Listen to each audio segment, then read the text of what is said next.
All right. We are live. Hey, everybody. Thank you so much for being here. I see you in the chat. Thank you so much for showing up and interacting, participating. I'm Matt Powers. I teach people all over the world how to live more regeneratively. I'm an author, a speaker, a teacher, an illustrator, a soil scientist, a citizen scientist, and a family guy. And I teach people all over the world and online. Let me mute this. So that's how long the gap is between when you post and when I get to see it. So just keep in mind that there is this gap here. So if I'm a little slow, that's why. All right. All right. So Higher Farmer says, was asking about the microscopy course. So the microscopy course was just kickstarted, and I did that in the middle of our move on to a new site and right before the planned time to do this current launch, which I had already promised people that I would do this September. And then I've kind of like cleared the slate for the fall to just dig in. And I'm not doing APSO this fall like I've done for 6 years straight. So it's going to be a different fall. It's going to be slowing down and doing a lot of like detail work and making sure everything's just right. I really want to make sure that the book is and the course is so visual and so self-evident that fluency is rapid. So it's just such a well-designed program educationally wise that it actually will minimize and shorten our Q&As, because one of the feedbacks that I've gotten is like, like people want to like be able to go and stay for 45 minutes. Sometimes we go for 2 hours. So if you like the long format, join us, because we definitely delve. I answer everyone's questions. So, but for this next one, I'm going to try to go even further, because the Q&As, I do them with all my courses, and they calibrate me further and further. And every time I do a new course, I raise the bar, and I pick at least one thing to like focus on and dial in. And yeah, so it's going to be a lot of fun. It's going to be highly visual. I'm going to try to really make it a powerful course that is a next level up, even from regenerative soil, which, according to the ratings from my students, it's 5 out of 5 stars. They love it. Yeah, it's my favorite course I've ever done. So the microscopy course hasn't been made yet. Parts of it have been, but it hasn't been officially made yet. There's you can reach out to me and email me. I don't know if I've seen your email about it. Maybe try emailing me again. I get a lot of emails.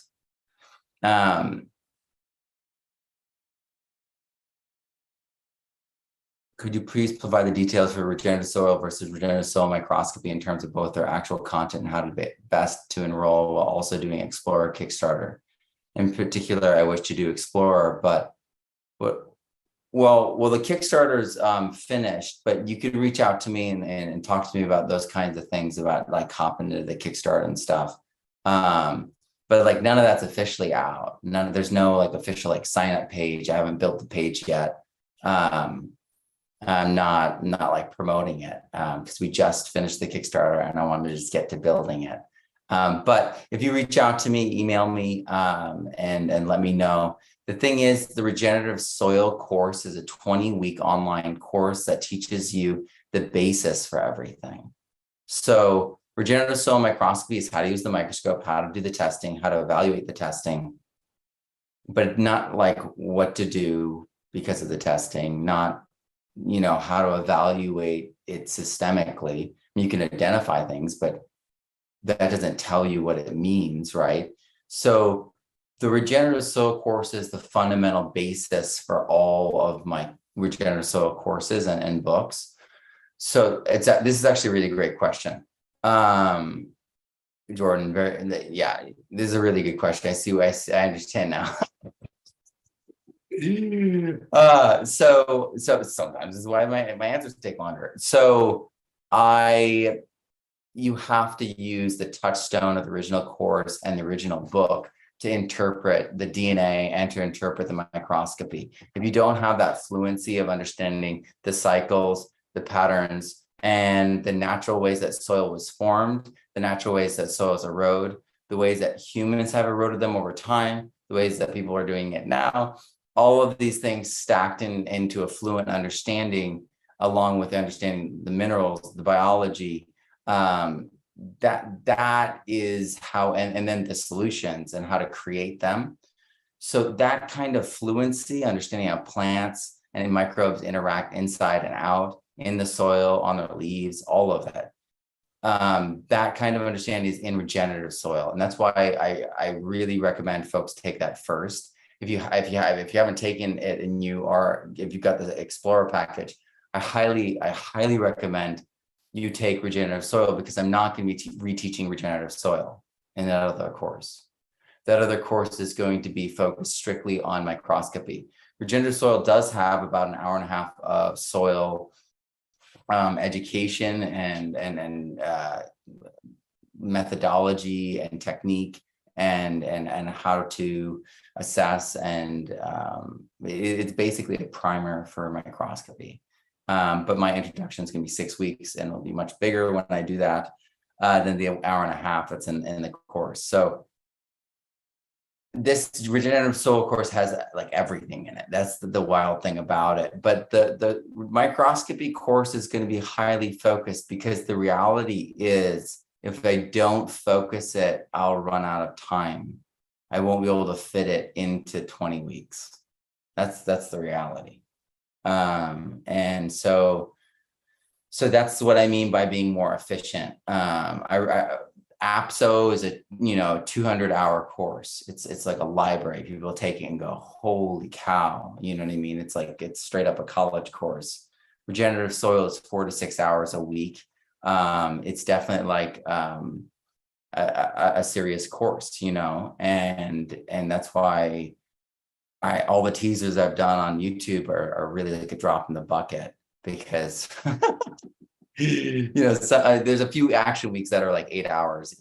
So it's a very chunky like course, but I've tried to make everything as efficient and pragmatic as possible, and also visual and understandable as possible. So it's immersive, but it's engaging, it's memorable, and all the comments and feedback I'm getting are reflecting that. So folks that don't like chemistry are like, whoa, I get this now. And so I want that same exact experience for microscopy, them to be like, whoa, I can do this. This is easy. And that's I'm going to be working with my son, James, on like doing a lot of visuals. I've got a secondary lens, and I want to be really close and make sure the lighting's right, so that it's self-evident. So that's really the difference there. And the certification for regenerative soil is for your holistic management soil plan. And so you know how to interpret your landscape, you know how to interpret the damage, interpret what's a proper solution, and then lay it out in a strategy and methodology. That's the certification for that. Then the certification for regenerative soil microscopy is essentially, it's going to be you being able to do the tests properly, so that you can start filling in the R soil database with your information, because otherwise you're going to be buried in a soup of information. It happens very quickly. The video and images start to pile up. All right.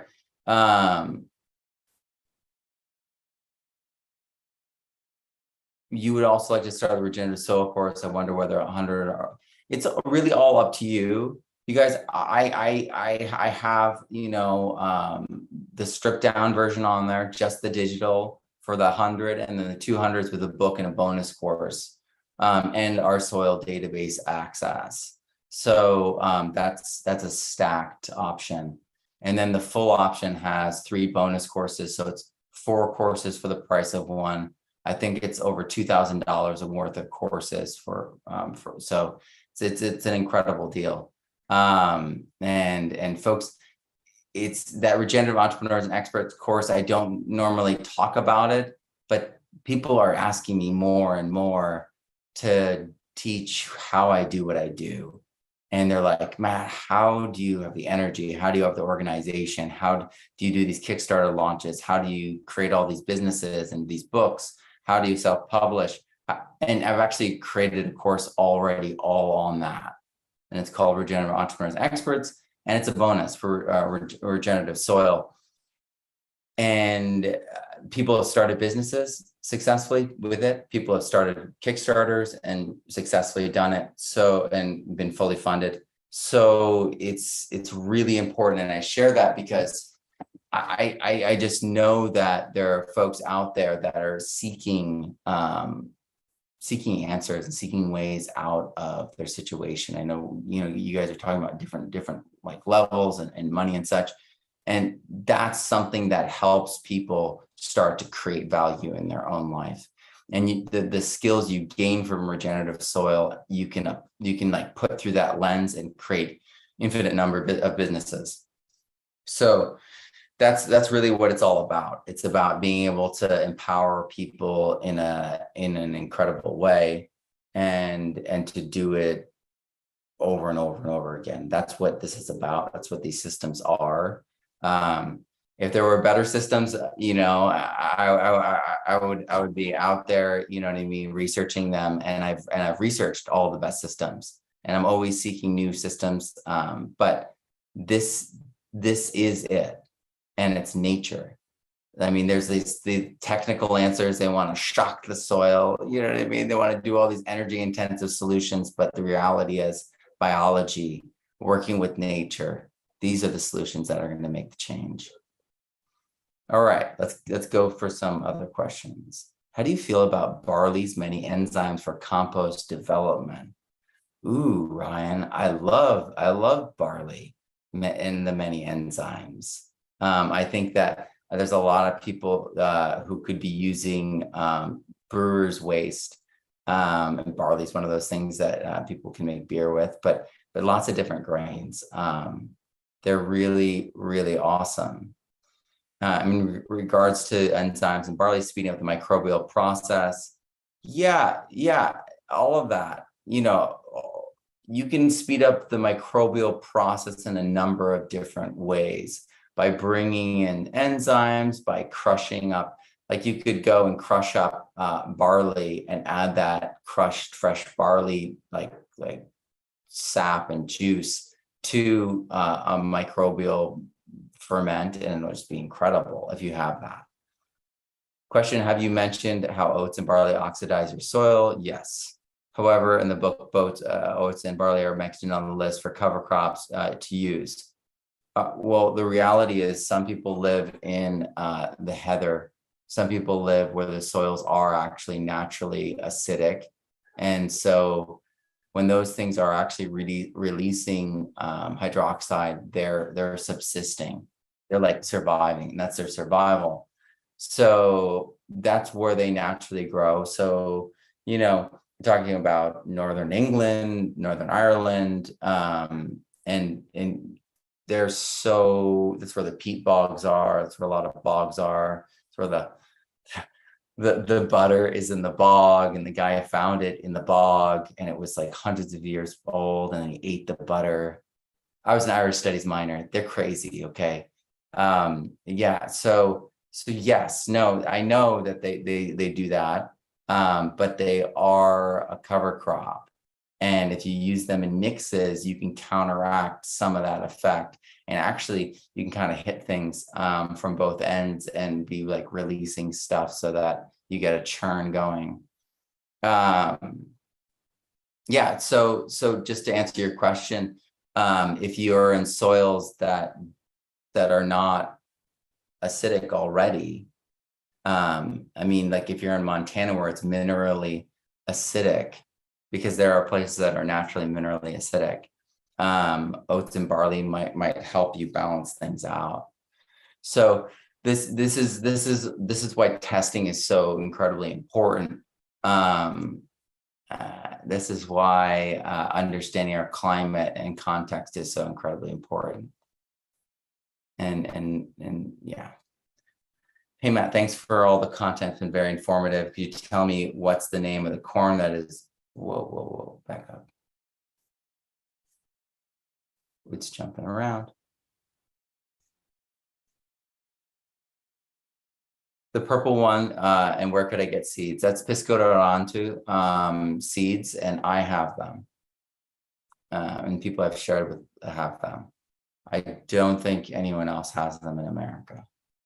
So I'll be growing those out on this site, and I'll be eventually sharing and selling them. I'll do giveaways. You know how I like to do giveaways with seed. Texas has very specific laws though about seeds. So I got to get everything set up, rolling, and things just kind of running really well, and then invite them to come inspect me, and then I'll be able to start selling them. But I have to get my seed bank of them up. I've got a small amount. I don't have a huge amount. So which plants seem abundant in endophytes? Oh, yeah. So the plants that seem abundant in endophytes are healthy plants. Great question. It's almost like a trick question. Yeah, so they're all abundant in endophytes. And it's some of them don't live without endophytes and partnerships, mycorrhizal partnerships.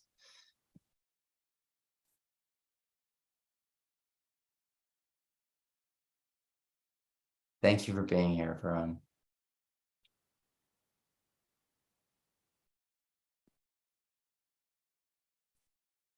All right. Okay, so planted oats, peas, and vetch as a cover crop. Maybe use some EM on that to counteract the hydroxide from the oats, and also to just draw it down more energy-wise. And then you have a problem with voles and rats here in the SF Bay area. Their way of combating them. Yeah, you kind of have to do things really tight. So you can't do things loose. I know that area really well. One of the teachers, a hugelkultur teacher in the San Francisco Bay, is in this course, and in the regenerative soil course, and he has experienced rats. And I think the key to everything is just really tight work. So what do I mean by that? Composting in closed containers. So more fermenting composting, or closed and then aerating from below for static aeration. And that way you can cage it and just keep it closed and keep the rats out of it. And then you're breaking it down so efficiently that when you bring things in, you want to avoid things like hugels for the most part in that area, just because it becomes a rat hotel. So I had ground squirrel hotels with my hugels in Central Valley. So you really want to broad fork it, get a broad fork. You want to be watering in compost and compost tea and EM. And you're basically disturbing it and then building up the root layer, because they're eating the roots. So you have to make it so that the plants have a fighting chance, so that they can establish their roots firmly enough so that the soil all gets tied together more, and that loose soil, that they're able to tunnel through is now so friable. And I mean, well, it depends on how it is. Is it compacted or is it loose?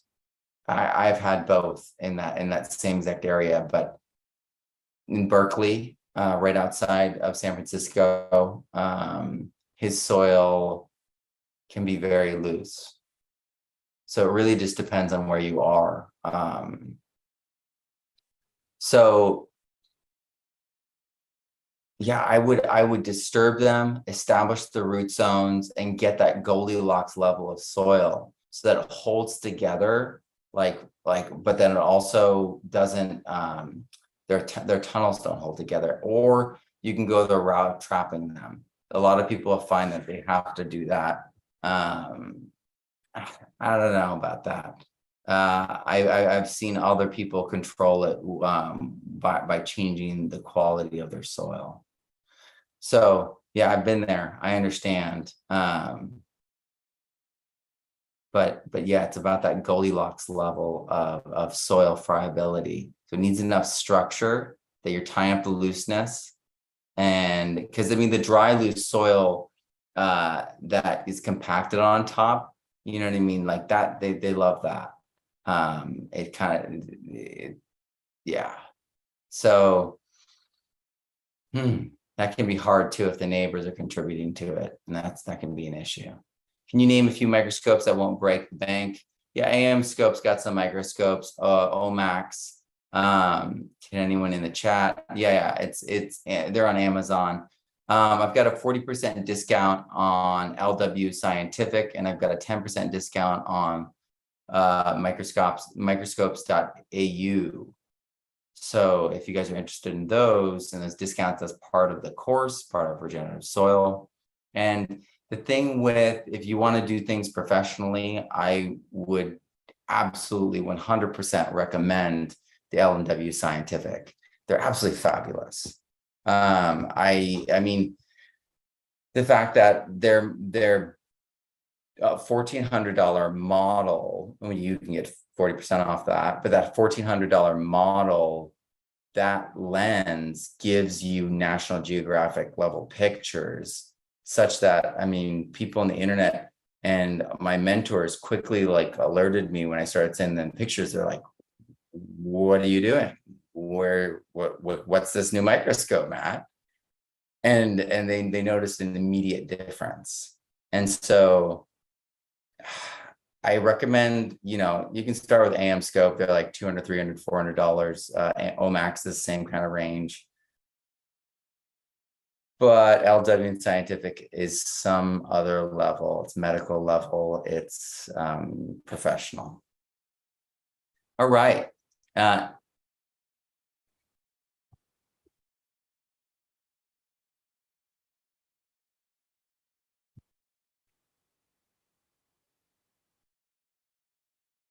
All right.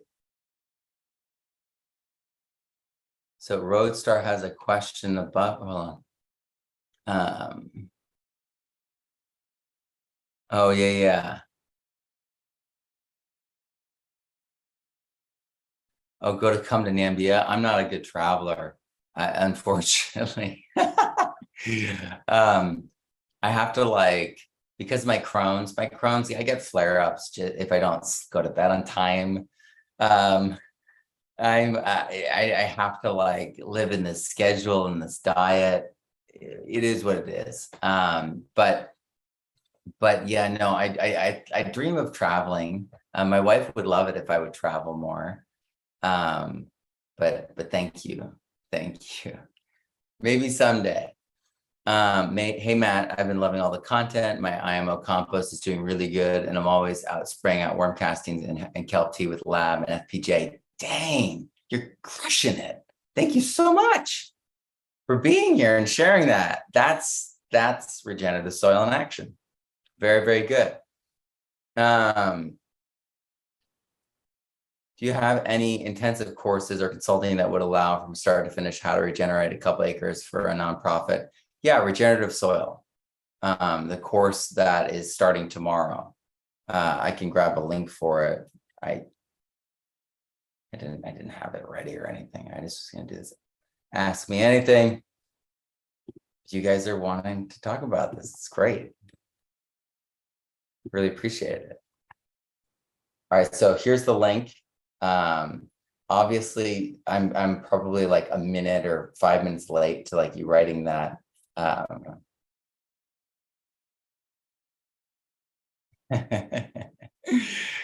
think it's like a minute delay or 30-second delay or something like that. All right, so all right. What is your take on living soils under LED lighting? How much more do you suggest to feed on top of what we would already load up into the soil?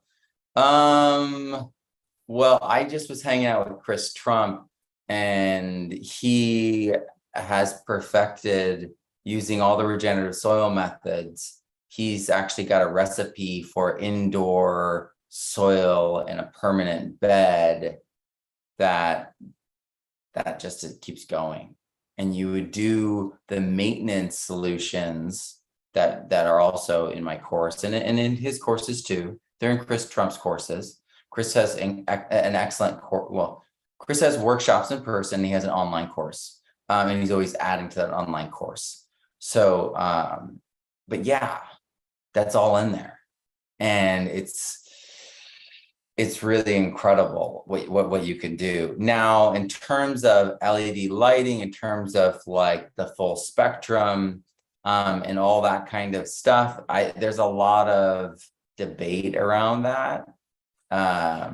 And I'm not a lighting expert yet. I haven't, I would have to go down to the physics of the light. And I've just studied everything that's out in the field, using natural sunlight for everything I'm doing. But I know that Chris Trump is proving all these methods out for regenerative soil. The thing is, Chris Trump started with the lane income, then he learned from Master Cho, Korean natural farming, and then since then he's been iterating in the fluency of understanding, which I call regenerative soil. And that's what I teach in my course, that fluency, so you can see through all the different methodologies, you can mix and match, and you can understand and speak to everyone because you understand that language. You can speak the chemistry, you can speak the biology, you can go down to the individual microbe. Because everything's stacked over time, people chose like one avenue to study. And so then they be like, no, this is the way it works. It's this side. And it's just really silly, but it siloed everyone. And then it's really wild, but I was the first to come along and gather them all together so that they all could be this holistic thing, because the reality is it's all holistically happening at the same time. The chemistry, the biology, the physical, the active, the passive, it's all happening at the same time. The energy, all of it, the oxidation, all of it, same time, same place. So that's really why it's so important to link all that. How many courses do I need to be a pro? That's funny. So I would say taking regenerative soil will give you the lens to open the door to begin to explore the cutting edge with us. And professional, the term professional means you get paid for it. And that's why I have the Our Soil database that we're going to create. The thing with the Our Soil database is it's going to finally give the community itself a way to self-regulate, to highlight the best consultants, to highlight the best interpreters of their work, all of that. So we're going to be able to be ranked, and you're going to be able to see. And then people are going to be able to hire and review the best soil consultants, the best citizen soil scientists. So that's the motivation behind the Our Soil database, so that folks can make a living, so that folks can become professionals in an authentic way. It's one thing to, I mean, all of us, when we do these courses, you know what I mean? There's a culmination and there's an assessment, right? And that's proving you understand it, if you can do it. But then after that, we develop like muscles, right? We develop those reps and we start to like really shine, and you might become really good with mycorrhizae. And you're like, oh man, mycorrhizal inoculation, that's me. And like, that's your thing. And then you're always focused on fungi and you're studying that. And then someone else might be like the nematode, like the traditional Elaine Ingham, because she was a nematodologist. That's why it focused on the nematode food cycle, food web of the nematode, because its waste went to feed the plants, and no doubt that it does. But seeing from all those different angles, being able to wrap all those things together is really what it's all about. And then also having it be in a more transparent, open community. I mean, if all the designers are participating in this and we're seeing each other, we're learning from each other, it's like the UFC for citizen soil science, and we get better and better and better, especially because we're all going to be rating each other on the images and the videos themselves, as well as our interpretations separately. And that a year of that is included in 2 of the sign up levels for regenerative soil.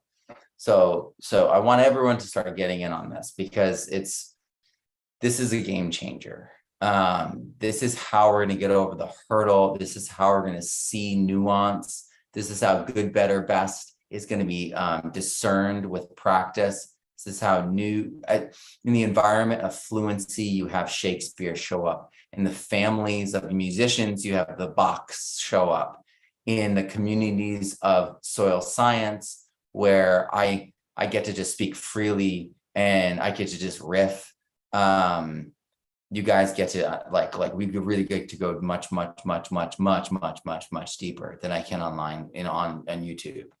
Like it's not even comparable, because I know you understand, and so I can go further. And that's why this course is 20 weeks. That's why there's only been a fragment of it online. That's why I could talk forever about this kind of stuff, because I can start at any point and link it back to soil. You can start at any point and travel through all the different interconnections, because everything from this perspective, everything's connected. And through variety of ways, through the biology, through the mineral cycles, through all the different patterns overlaid. So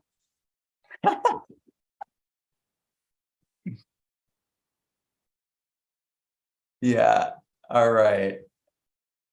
Oh my gosh. Thank you guys so much for being here. Could we still enroll in the regenerative soil after the 12th of September? Yes, you can. But it won't have the same reward options, and you won't be starting with the live, and I won't start. I mean, you can join in the lives at any point, but I won't start the live 20-week session again until next fall. So if you're hoping to take this next spring or next summer, I'm sorry, but that's when the spring is going to happen. And that's when I'm going to start prepping the DNA book over summer, and also putting a lot more hours into the site that next summer. That's like the focus. So next fall, if you wanted to take this course. So it's way out there. And then Regenerative Entrepreneurs Experts, like someone wanted me to do a live version of that. And I was like, that'd be like maybe 2024, maybe. There's just so many courses now, and I can only stack so many different things. I need to give things my full attention, so that's why I'm doing only one course and writing the book at the same time. So that's why that is that way. How to keep earwigs out of small urban desert garden. Put insect frass in your vermicompost or in your hot compost heavily. Like put like I would put like a half gallon in a regular Elaningum like a square meter compost. I would do that. And in your vermicompost, I would have a reserved area and make it really frassy, insect frass. Or you could hot compost a lot of old mushroom blocks, like a spent mushroom block from a mushroom farm. That would be really good.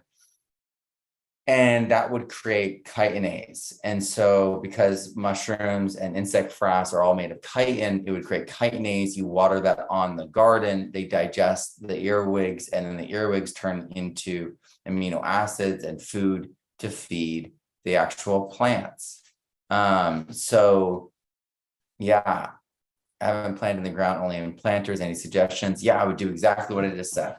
I would make sure that you have a compost going, and you develop some chitinase rich compost. My question is it okay to add lab suspended in brown sugar to compost worm castings and kelp tea brew and not add any other food source, or do I need to add molasses? Or ooh, great question. I think you're good. I think you're good. Because think about it's gonna probably be like really, really awesome. I would do it at the amounts that you would normally do like bacterial dominant compost with sugar in my book, you know what I'm talking about. Other courses want $5,000. Yes, that's why this course is only $1,000 or $800 for a digital course. Or if you're having hard times, if you are a student, if you need a scholarship, you can write me at matt@thepermaculturestudent.com and we can have it even a little bit lower. We can figure something out. There's also really low payment plans that we can do. So I want to like help everyone. I want to do everything that I can. But yeah, no, I mean, $5,000 is pretty normal for our college course. This is graduate level school information, but written at the reading level of high school. So that's fun and easy. That's what I always do. If you went around a typical town collecting free waste, what kinds would you collect to make compost? I would find people that don't spray, and then I would find that waste and take that waste. And I would focus on leaf waste. I would focus on stuff that I could chip easily. And I would focus on stuff that I could turn into biochar easily. And then finding manure. Finding good manure is like so big. It's such a big deal. Oats and barley would be fungal foods, wouldn't they? Have the opposite effect if soil's acidic.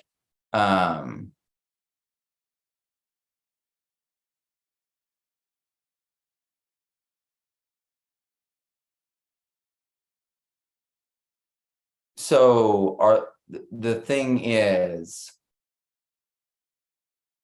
wouldn't they have the opposite effect if the soil is acidic? That's mixing it up. Let's keep those separate for a second, because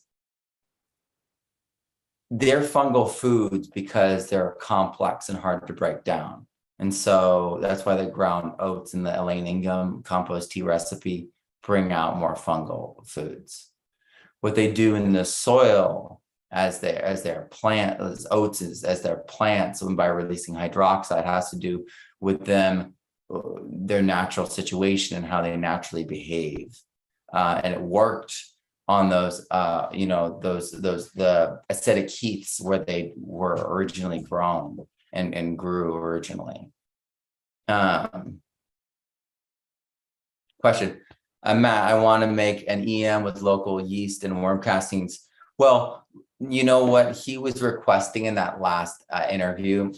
I don't know if you guys noticed. He was requesting that we say things like, I want to make a biofertilizer brew with the same microbes that are in EM, because he doesn't want people to say they're making EM, because that's a trademark term and they're like touchy about it. And he's probably listening. Hey, Eric. But the company, you know what I mean? EM Row, not Eric. And he's just trying to be honorable. But yeah, no, they wanted to best to differentiate. And I want that too, because the reality is, like you said, it's beer yeast or local yeasts, it's lactic acid bacteria, and then it's purple non-sulfur bacteria, which is often in worm castings. But there's also a new recipe that Steve Reisner brought up in the recent podcast, where you can add blue spirulina to your lab brew and make it into a purple non-sulfur bacteria rich lactic acid bacteria brew. So I think you absolutely can do all that. I mean, you could be doing it. I've got a recipe for this from Quadamuck, how to DIY a biofertilizer with all the things that are in EM. And so that's been in the advanced permaculture student online for like 6 years. So I know you absolutely can do it. I feel like you're in that class, Indica. I think you have access to that video. But Quadamuck shows you how to do it, and it's all with cannabis waste. So if indica is any indication that this would be a video that might help you. All right. I'm against trapping. Yes, mostly compacted clay. Yeah. Okay. So it's the opposite. So they're tunneling and have strong, firm structures. Thank you for the detail. My brain was like, which is it? Could be either, Matt. And I was like, meow. But like, no, the reality is that if you are broad forking it, adding in organic matter and making it so that the tunnels don't hold up, they'll leave. They do not like just going through the soil and having the soil flow in behind them. But if you don't widen your scope of effect, they'll just run into your yard and get things and then run back out to where their holes are and go back in their holes. So the other thing you could do is create a runway and clear the way on either side so that birds of prey can swoop. This is a really important thing because they won't even try it if they think that there's birds of prey that'll swoop, because they can sense that openness and that, and I mean, they're animals, right? They know these things. It's their survival. So so that's what I would say to that.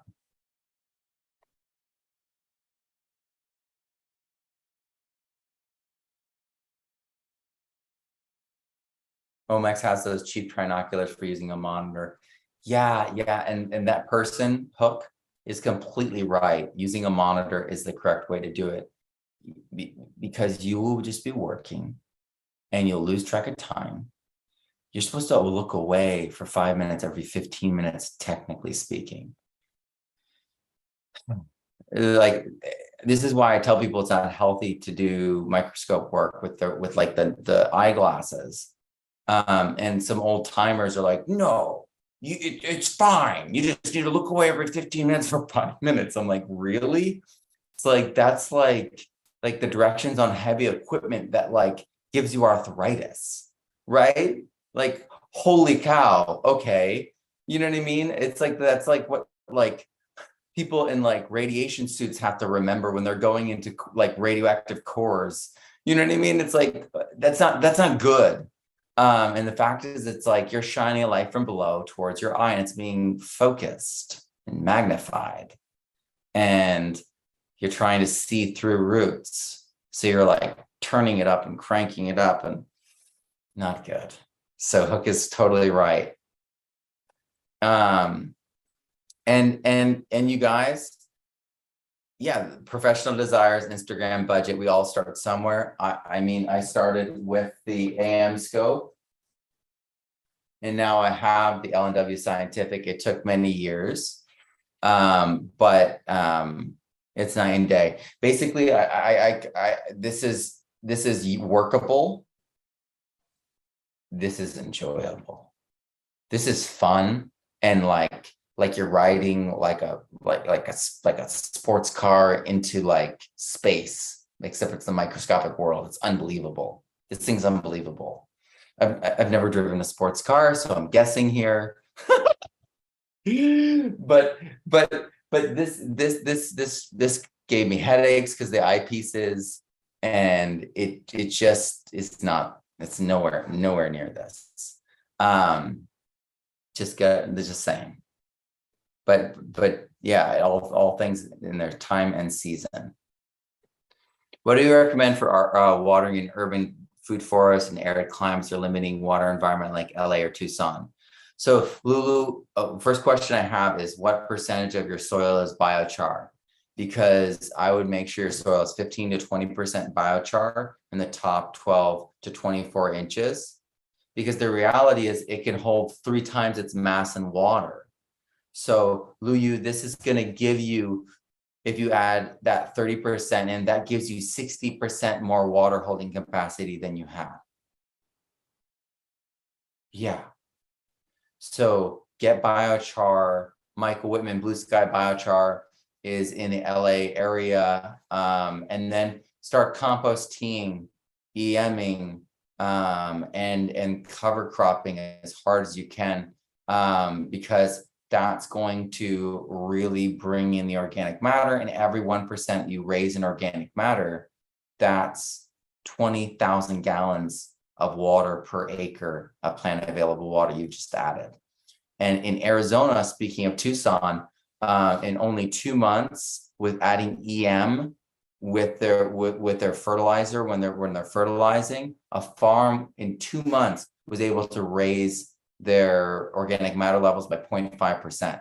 That means that that's 10,000 more gallons of water they were able to hold in the growing season in Arizona. So this is not just possible. People are doing it, and they're doing it while they're growing profitable crops. So you can do this. Regenerative soil is, I mean, if you took regenerative soil, you would be, I mean, I could talk for hours about what you can do. And we do talk for hours and hours about what you can do. But specifically for you, it's like there's so much that you can do. And yeah, so I highly recommend it. I've lived in the Central Valley with 140-degree soils. So I know those soils really, really well. I worked in Orange County. I worked in San Diego. I expanded the food forest in Balboa Park. So yeah, I know your soils. You don't have to travel or anything. We just Skype and such. Okay, yeah, we can Skype. Oh man, yeah, just email me. And just remember that the email thing's like a zoo. And it's like a sandbox I dig out of, and then it like fills back up, and I'm like, huh, right. So it takes me a while to get to things. That's why I tend to like be really active and suddenly go away and just focus on my students and my courses and my builds, and then I come back. Because otherwise I couldn't handle it. I wouldn't be able to keep up. I would lose track. So I take big breaks. In writing Regenerative Soil, I took 3 months off from the internet. So I don't know if we'll do that necessarily this time, but we'll see. All right. So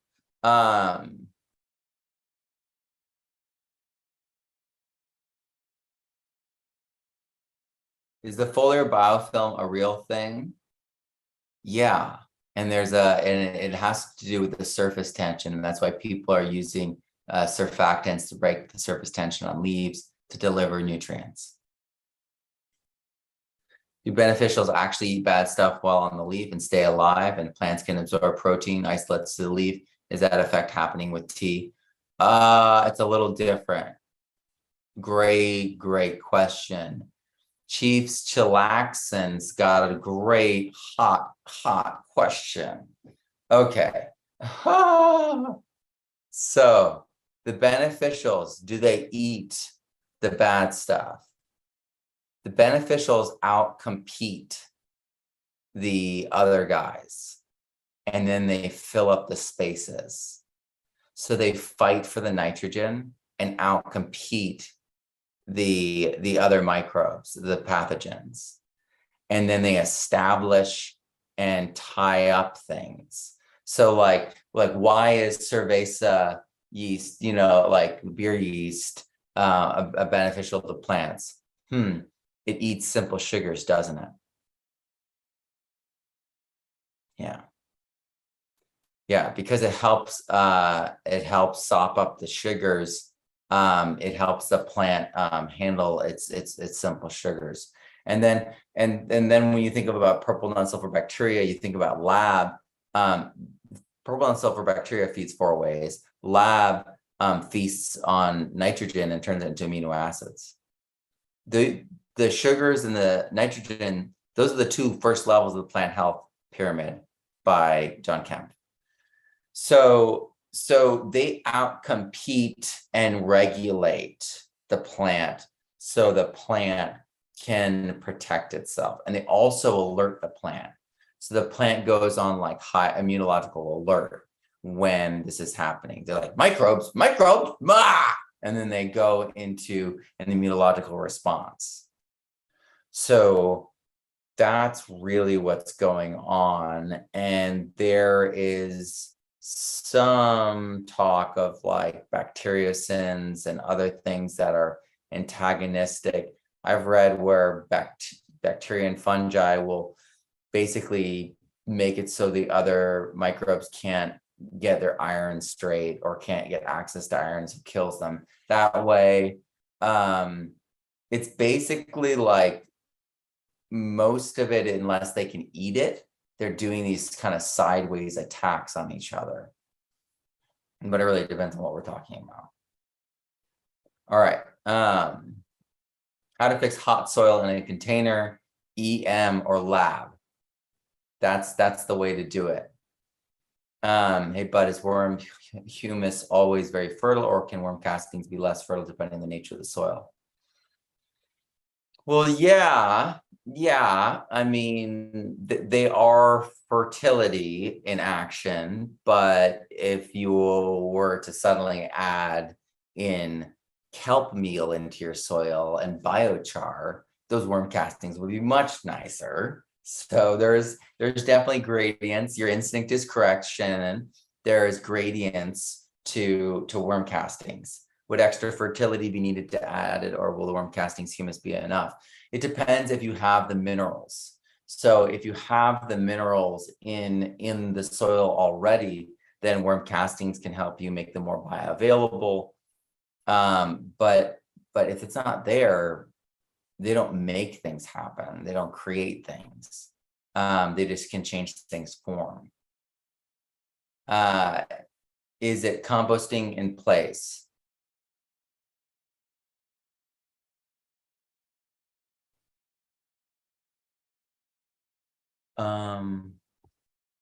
Hook, I don't know what that one is. Or he's talking about overbus. Oh, how to fix hot soil in container. Yeah, no, I would just use EM or lab, and that would take care of that very, very quickly. I was recently introduced to your work and I'm loving it. Thank you for being here, Erica. Thank you. I live in Austin. Oh man, if you're planning anything future in-person workshops, yes, I will be. I'm going to do an event with the Central Texas Mycological Society. And so we're going to be doing events together. I'm going to be doing events here. So, but I've got to set the site up more. There has to be places for people to park, those kinds of things. So we'll get there. I just need to get settled. We just moved in. So I'm going to be writing and settling and planting and making biochar out of a pile of wood right there. So yeah, I'm gonna be doing things. Thank you for reaching out. Thank you for being here. Deep mulch killed my citrus, 6-inch max for citrus trees, FYI. Yeah, so it's really about making sure that there's a fungal duff established so that there's an interface between a ramial mulch layer of 2 to 3 inches. And so you're feeding the fungal duff, and the fungal duff is in charge. And yeah, that's really what it's about. Wood chips in my small desert garden.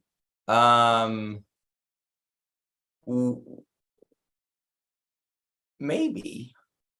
I would make it into biochar, and wood chips into biochar if you can, and then add them to the garden soil. That'd be great. And then you're doing concave beds, right, in the desert, so that it can wick moisture. I have them because of the earwigs. Yeah, just start making like chitinase rich compost and take care of that, and you'll be good. Do you know of any regenerative farms near southern Colorado? I have students from there. Oh man, you can't seem to find them there. Yeah, right off the top of my head, I can't think of any. I'm so sorry. Why aren't hedgerows talked about more? They talked about in my course.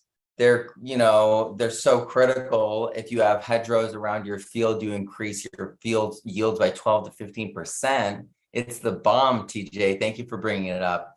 Hedgerows are great. They're not as drastic as trees. They're easy to manage. You can get food out of them. They can be fedges, you know, it could be a lot of fun. What can I do with soil that is overrun with moles and gophers? They ruin my garden. There's a few different things you can do. There's sour clover. There's different things that they hate.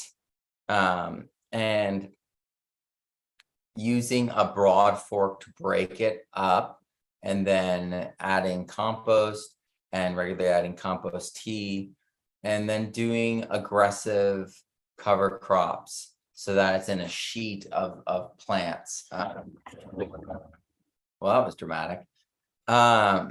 So that's what I would do.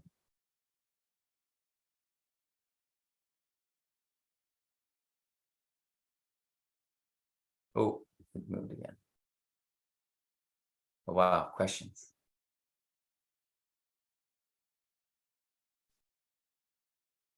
All right.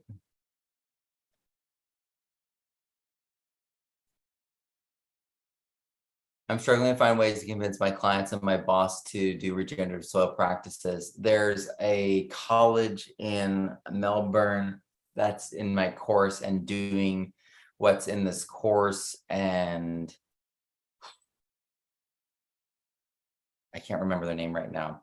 I need to like make like a graphic of what their quote was about the course and their numbers, but they're already seeing a huge response.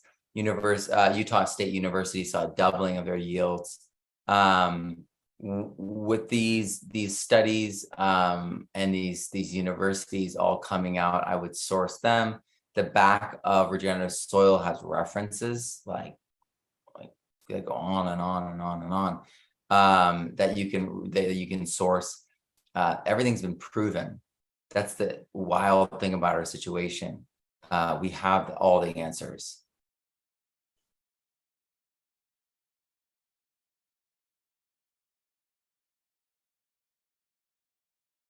Now, when you say regenerative soil like Chris Trump method, do you mean after established, no more fertilizer? Well, the thing is, it's like fertilizer in terms of like IMO and like IMO4 or IMO5 or limo or something like that. That's like what we're talking about. So it's all natural. It's all taking waste streams and reusing them. So it returns the fertility, but it's not like he's buying fertilizer ever. He's not buying fertilizer ever. And that's what I mean. I've seen Johnson Sioux compost, but can you use this finished compost as an inoculant for the next year's static pile? Yes, you can. Yeah, so why not use a mother culture? Yeah, always use a mother culture. No matter what kind of compost you're doing, use a mother culture. That inoculant sets the tone. How much different is your course from Chris Trump's course? Chris Trump's methods and natural farming is an aspect of my course. And so it's like, I would say half of a week of my 20-week course. I boil down and connect all the things that he does in natural farming and connect to all the writing. The thing is, natural farming, creating natural farming is all publicly shared.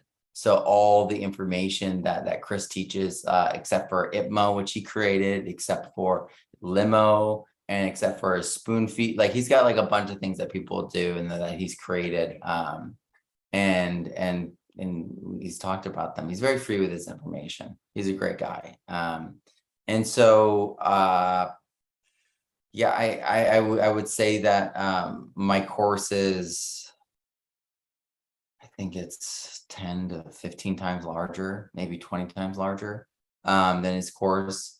And I cover things from all the other different angles, from Elaine, from John Kemp, from the historical. He's just teaching in his course online his natural farming, and then his timing, his methodologies. But he's adding to it, and he's adding new stuff. He does a lot of teaching for cannabis cultivation in person. That's what he was teaching at this conference I was at. But yeah, they don't contradict each other. My course just takes that course and then Lane's stuff and then John Kemp's stuff and then Olivia Husson's stuff and James White's stuff and all the permaculture stuff, the EM stuff, the biofertilizer higher Restrepo stuff, the Nigel Palmer stuff, Kashi, I'm trying to think of what else it combines. It combines it all and makes it so you can fluently understand and connect them all and understand why each of those works in the way that it does and the limitations and the boundaries upon which its effects are. So it's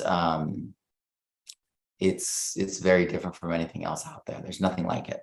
So that's what all my students are telling me, which is awesome because I've sought out everything out there. What's really wild is the reason I create things almost every single time is because it doesn't exist. I don't like competing with other people, really. I like creating a blue ocean strategy. And so I'm out there in the blue ocean where there's no like heavy competition. That's the red ocean where they're fighting. The sharks are fighting, right?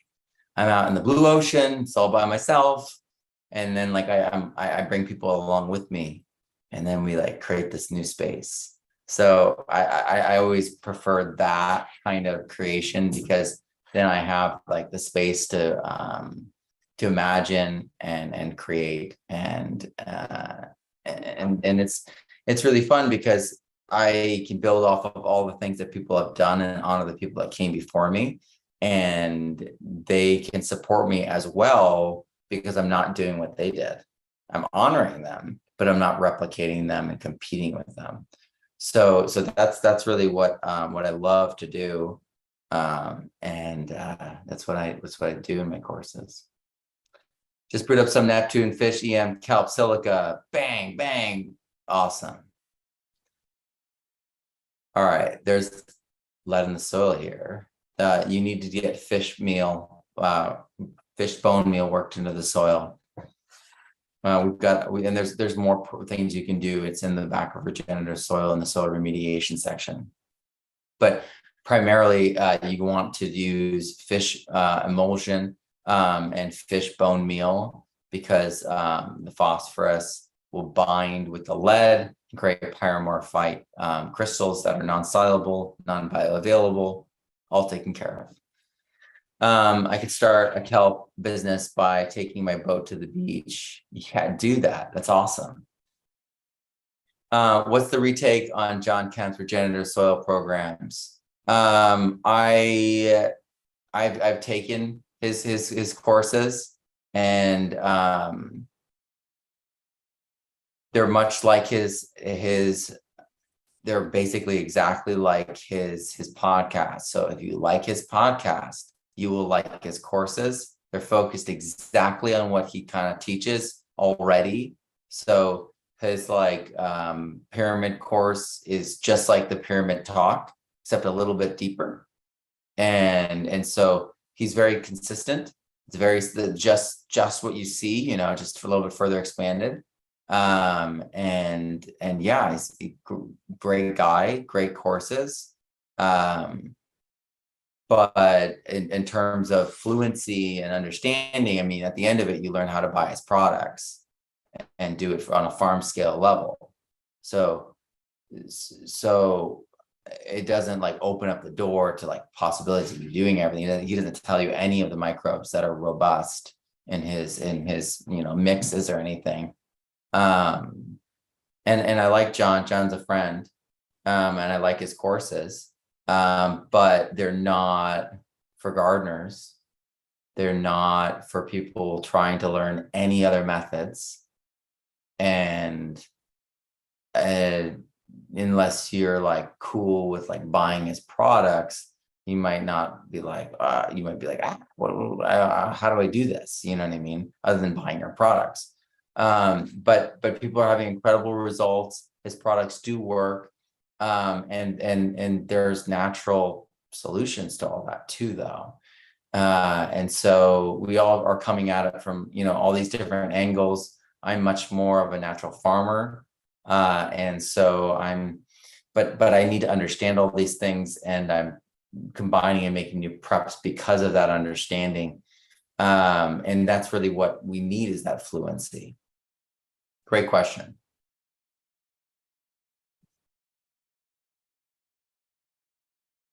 What should I do to the kelp I got from the river before adding it to my soil? Well, I would put it in a compost. And make sure that it's kelp, because I've never heard of kelp being in a river. Can you explain some of the chemistry and possibility redox taking place within JMF or fermented plant extracts? JM microbial solution is, I think, what the JMF is. So what's going on is you have osmotic shock happening, and you're basically doing food preservation. All the Korean natural farming methods are food preservation applied to organic matter waste, biomass waste from the farm, and also like fish waste, right, and from the ocean. So essentially, you're adding sugars and you're adding energy and you're reducing it, and so it goes into osmotic shock. It's very highly reduced. And you're adding it as this energy boost for the plants, and then it's this microbial inoculant. It's quite amazing. What was Quademuc using to purify the water? That was the same microbes that were in EM, but extended for 20 different years. So it was mostly lactic acid bacteria, mostly wild IMOs from that, and E. coli. But commensal good E. coli.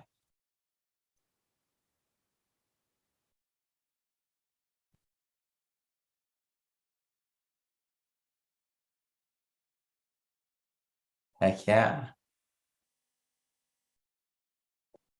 Matt, I use leftover worm castings and kelp meal from the brews as a top dressing for the garden. Are they still beneficial microbes left in the solid waste? Of course, definitely.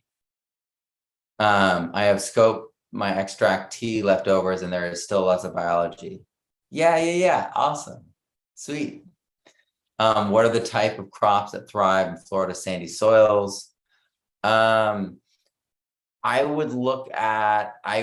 mean, it's kind of like Hulagu Khan. It's kind of like, what can't you grow? You guys are in the semi-tropical, and the permaculture scene down there is off the hook. So you guys have a lot of things you can grow down there. You just have to fix the sandy soils. You have to use nitrogen fixers, organic matter, EM, compost teas, those kinds of things, to start binding the soil together with nitrogen fixers. Nitrogen fixation is actually quite key to this. And yes, giving them EM and other like endophytic nitrogen fixation is also important. But the nodulation, actually, there's a special thing, Bradyrhizobia too, really important. Bradyrhizobia shares things laterally, shares nitrogen laterally with its surroundings, rather than rhizobia where they just lock it up. So yeah, I would be using cover crops. I would be inoculating them with both rhizobia and Burkholderia. Oh.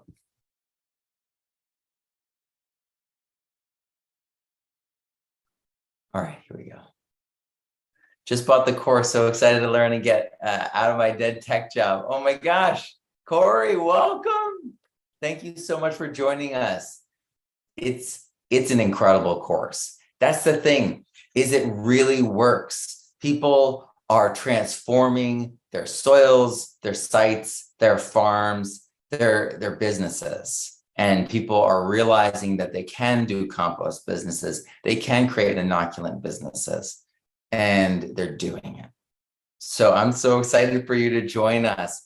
You know, what's wild is Brian Vague, one of the top Elaine Ingham consultants that we follow along in the course to 3 different sites. and he was in tech as well, and he loves it, especially the microscopy side of it, which we will get to in this course, and we'll talk to Brian in this course. So thank you, Corey, for signing up. Everyone, you can sign up right now. I'm going to send you the link. There's still time. Join us. All right. I sent the link down there again. All right. I'm in Texas, and the topsoil is less than 48 inches at best, but there's a layer of calcium subsoil. Is there a way to get the roots into that by buffering it with biochar or compost to unlock the subsoil? Yes, and we have to remember that we need to inoculate with mycorrhizal fungi, because fungi is responsible for unlocking, with their digestive enzymes and acids, for unlocking the majority of the calcium that's liberated in the world and moving around inside plants. Primarily fungi that liberated it. So inoculating our plants is really key as well. Ripping, subsoil ripping, injecting compost with fungi deep in there, and then planting plants, having those hedgerows in there, having those windbreaks in there, inoculating those with the proper mycorrhizal fungi as well. All right. My teacher says it's a lost cause to try to get plants to grow on the calcium. Its pH is 9.5. Yeah, so what that means is that it's completely oxidized. It's completely alkaline. So what you need to do is you need to use EM. You need to use humic acids.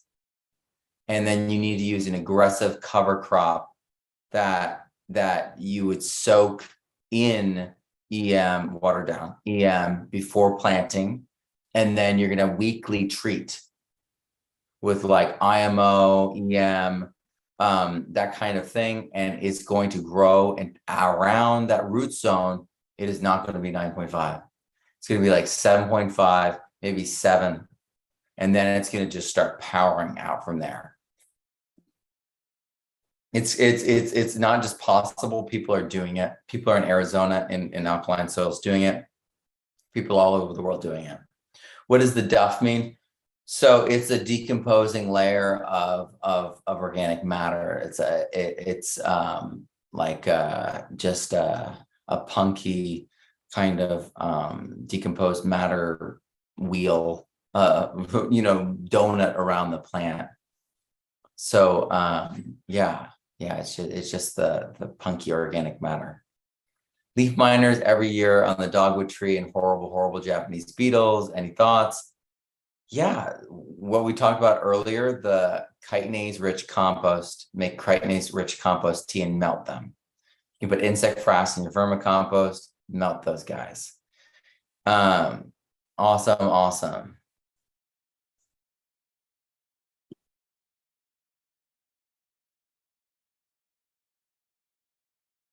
Yeah, going with biochar for super sandy soil, biochar and fungi, because the fungi is going to use the biochar as anchors, and then EM to lower the pH to charge everything and keep things functioning and fed. Oh man, Diggity Dang just signed up for the course. Welcome. This is awesome. Thank you guys so much. This is lifetime too. So we're in it to win it. We're in it together.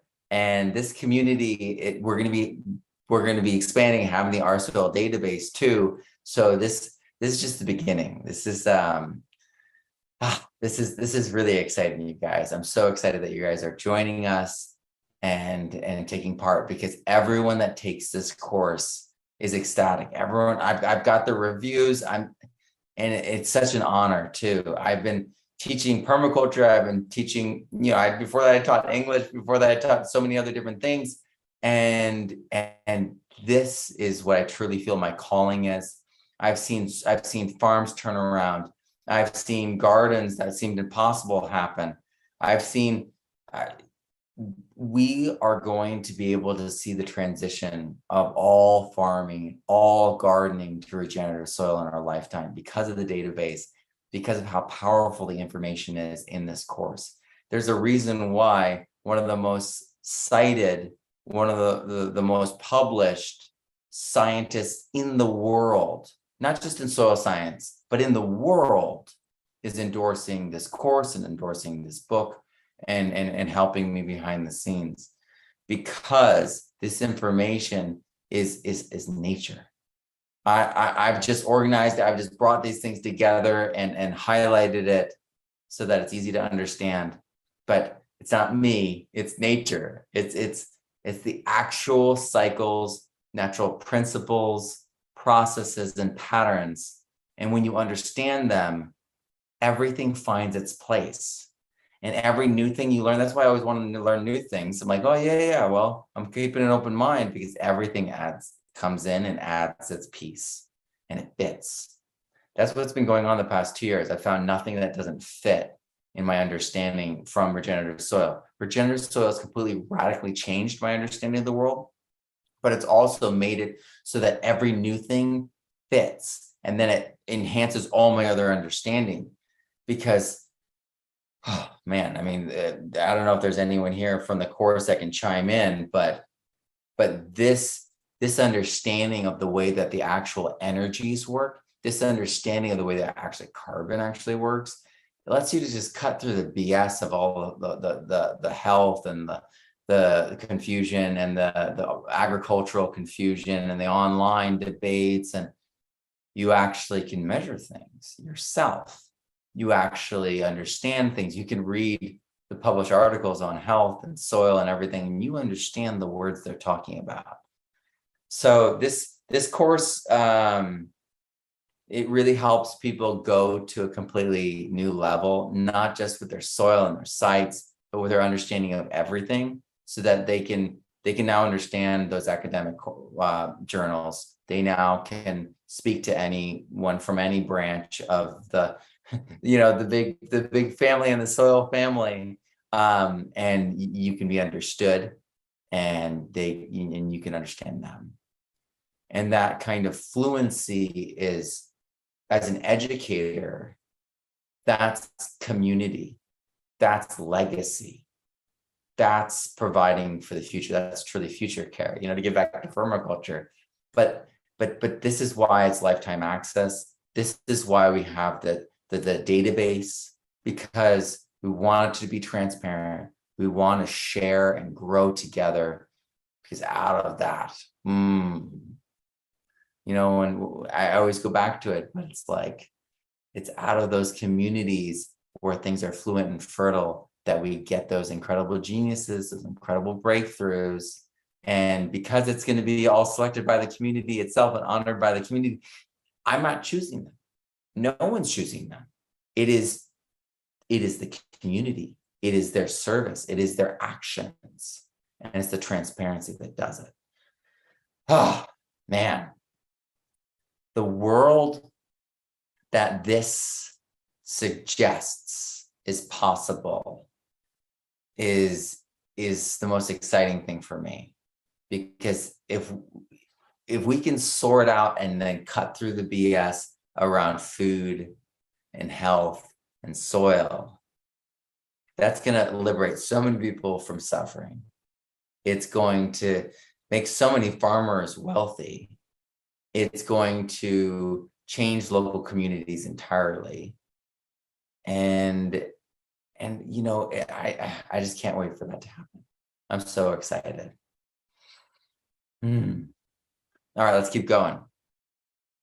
Knowing what you know about soil regeneration, do you think we could bounce back if we reach the 2-degree? All right, so the global temperature and the soil carbon are not directly linked. They're indirectly linked. Now, I'll go into this story really quick, but I've got a whole video on this called a new way to look at the carbon cycle. The reality is, when Walter Jenney said that 90% of the global warming effect was caused by water vapor, and then I learned that 1% of organic matter in the soil holds 20,000 gallons of water. And then I learned how we desertified the planet over the past 10,000 years. It made it really clear to me that by removing all the forests, the photosynthetic engine for cycling carbon, and killing all the soils, the actual sink for all carbon, even in the oceans, that anything you add on top of that equation, like, burning, fossil fuels or anything like that, is gonna, like, you know what I mean, potentially aggravate a situation that's already happened. And so I really see it as an engine size issue. So the whole global warming, the sun has an effect on this, and the sun is a layer, and we haven't mapped it out yet. And it's super controversial. I know I'm not going to get into the sun side of it, but Pluto lost its atmosphere. Jupiter is like heating up. There's climatic change happening on all the planets in the universe right now, or at least according to some folks. And so there's a huge debate about all that. The thing about carbon is we can easily sink all the carbon, easily. And I can regulate the weather around those things. But there are cyclical things that happen to the earth with the tilt. And there are things that happen with the sun. So that being said, as the caveat, let's talk about the carbon cycle really quick, and then how we can actually lower the temperature locally. So this is the most important thing to understand, is desertification is real, and it really does cause climate change. You remove the trees from an area, you destroy the watersheds, you gas off the carbon and the nitrogen from the soil, you kill the soil, and then you don't have the trees along the ridges, you don't have the conveyor belts of moisture, you get a water cycle that is broken, and then you get rains that come not as often, and when they come heavier and more violent. And this is the story of the Middle East. This is the story of California. The Central Valley was not a desert, it was a wetland. We turned it into a desert. It's man-made. The Fertile Crescent, they just overdrew out the irrigation and created that. The thing is, the sky is supposed to be oxygen rich, the soil is supposed to be carbon rich, but we've desertified the soil so much and it gassed off all the carbon. And then oxygen is oxidizing our soil when we till it. So, and then when it's baking in the sun, it oxidizes too. So the oxygen is going into the soil, the carbon's leaving the soil. And these areas are getting hotter, their weather is changing, their climate is going from a humid Mediterranean to a arid desert, and it's brittle. And that's one of the things that Alan Savory gifted us, was the brittleness scale. And so many climates essentially just break, and then instead of healing, they just continue to erode, like they tear and then gully, and then so we literally have a greenwashing situation though that's happening on a layer on top of all this. Desertification is real. The killing of the soil has literally driven the fall of civilizations, including Rome, early America. George Washington and Thomas Jefferson both agreed, and they rarely agreed on things, that soil would be the downfall of America. Plato and Aristotle both thought soil would be the downfall of their cultures as well, and lamented the farming idiocy of the time. So the climates and the desertification are linked, and they are happening. And then you have the whole other layer of the charge of the soil being lost, and the sky losing its charge, and the sky is essentially eroding away. We're losing our atmosphere. And it very well could be because of the soil charge. I theorize it is actually the soil charge that we're missing. The energy in the soil, the fertility is the energy, is missing. And so this guy is and to their credit, NASA and studies have suggested that the CO2 release is linked to the atmosphere losing oxygen and shrinking. And it is. It's just not the way they describe it. I think. So the global temperature rise, we can, if we think about it and measure it with soil, we can handle the whole soil equation properly, and we can sink all the carbon. But that's the thing. The pollution is really the issue that they're covering up with the CO2 stuff. And they need to, when they process this stuff, when they make these plastics, when they are refining these things, they need to do it in a way that's cleaner. And then we need to burn cleanly, and we can. The reality is they have microalgae scrubbers on the coal plants that work really, really, really well. And so we could be having those on our vehicles, on all the different systems. And so we could sequester more of the carbon. But the reality is, unless we grow the engine of photosynthesis, all this is moot. The game they're playing is they destroyed all the forests and all the kelp forests of the earth. And then they're going, wow, you're driving a car and you're causing all these problems. And meanwhile, it was Shell and BP who dreamed up this idea of a carbon footprint and who are promoting all this monetarily behind the scenes. And so instead of us actually dealing with the photosynthetic point of contact, the forests that have been chopped down, the grasslands that have been removed, and the fact that we don't let them properly photosynthesize because we're spraying them, we're killing the soil microbes, and we're using fungicides so they actually can't do the final steps of carbon sequestration. There's 1,001 things they're doing wrong in agriculture that if they just understood what they need to do, they would do. And so that's why it's so critical that this information gets out there. So the thing with like the global warming stuff is they've muddied a bunch of different things together. And if they would just parse it out properly and honor all the different complexity elements, we could take care of the actual carbon. We could take care of that because that's our soil and our forests and the cycling, photosynthesis. And if we do take care of that, we'll have more fair weather, we'll have mitigation. But like the hurricane seasons are driven by solar activity. People are suggesting now that earthquakes might be related to it. Again, I'm not an expert on all that, but that's all still in development. And I can control temperatures from a desertification perspective. And that's complicated because we're tying in the water vapor as we bring in the carbon in the soil. So it's both water and carbon. And that will affect temperatures. But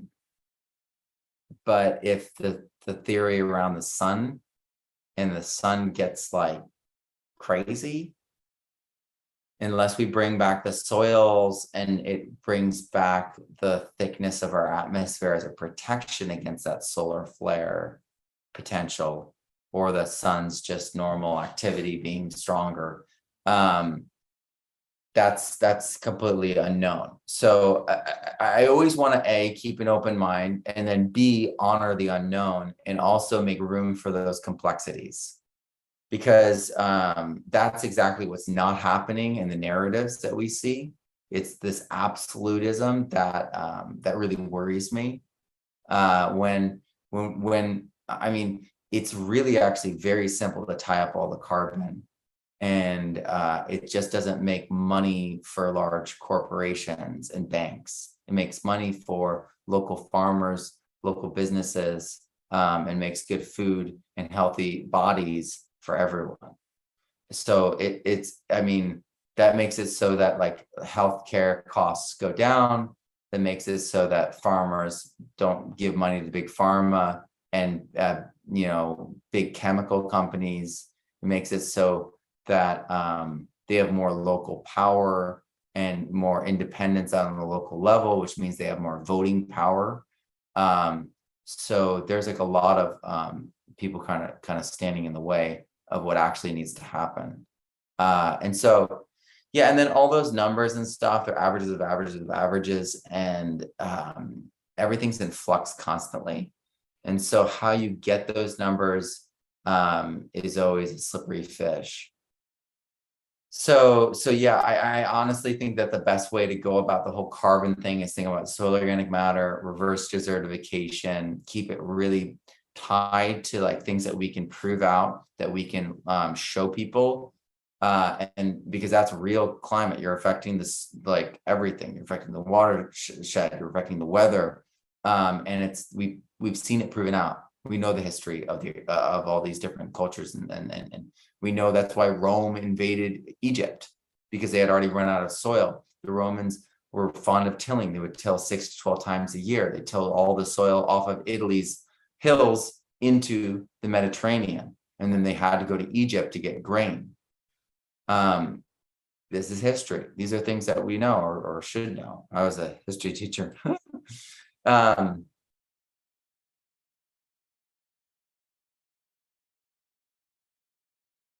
So, thank you so much, Downtownian. Thank you for being here. I love Elaine. I love it all. All right, looking for questions. Salt River right over the ocean. That is very, very fascinating. That must be really nice. Beautiful. I kayak out from there. Beautiful. I'm just trying to find where the questions are.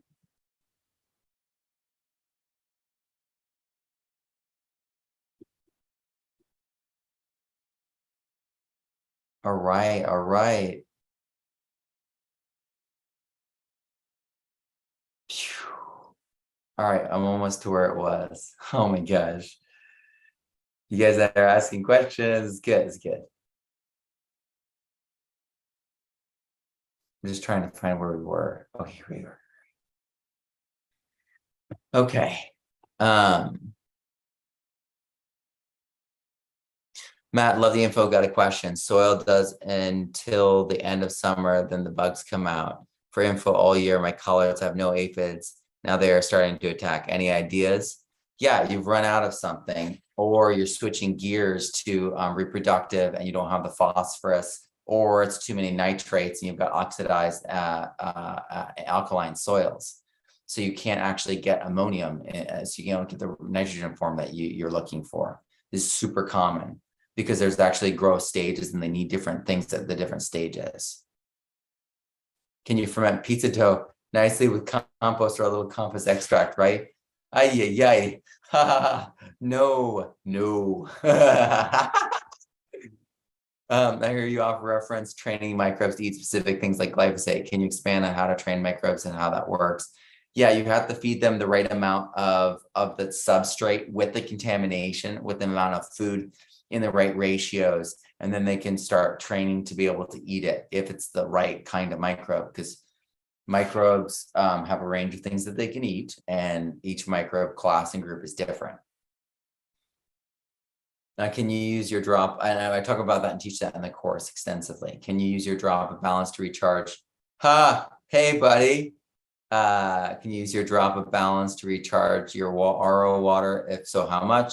You talk a little bit more about drop of balance. Very interesting. So funny. You probably gave them to me. I got drops of balance in the mail after doing an interview. I am Mark Bowell. There we go. I said his name. Remember it.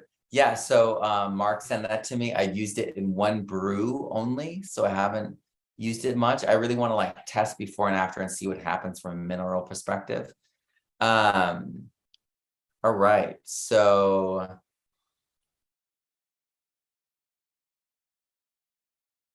awesome. Any value in composting freshwater seaweed? I definitely think there is. It's totally different from the ocean, though. The ocean is very, very different mineral wise.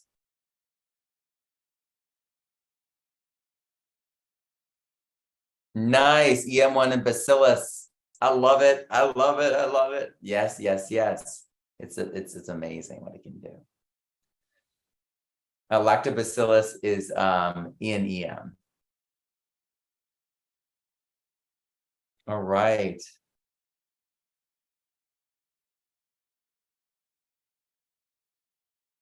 Okay, so be very careful adding in clay, clay into sand. I know people that have done that and made cement. So I've never recommended that because of that. It's primarily what happens. That's why they don't do it in the Middle East. Just be very careful. Maybe try it in a spot and see what happens.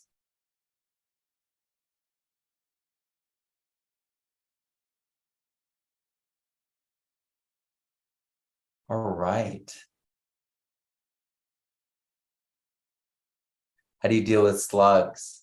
So keeping things cleaner. Slugs feed on decaying material and they feed on plants that are growing in mulch that is decaying, and they're taking up the water and they smell like decay is what the current theory is. So keeping things cleaner, and then using compost teas. That's what I would say. And water is probably the most important. If you overwater, slugs show up. If things are very moist and you don't have good drainage, slugs show up. Slugs are really primarily happening in wetter climates or climates with that strong morning dew. So yeah, that would be an important part of it. Why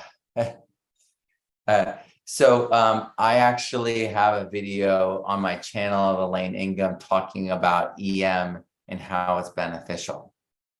So, and I think it might be due to my work. And I don't know of any other video anywhere online or otherwise of her talking about it, but she knows exactly every single microbe in it. She knows what each microbe does. She knows. So she read my book. So yeah.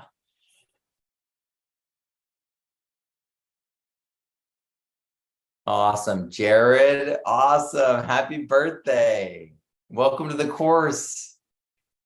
I have very dense clay soil. How can I make it usable? South Louisiana, the state. All right. So you're going to want to broad fork it. You're going to want to mix in, you're going to water in really acidic compost tea, really fungal compost tea. And you're going to plant in that aggressive plants like cowpeas that are going to cover it, fill it up with organic matter and roots. And you're going to just chop that and drop that in.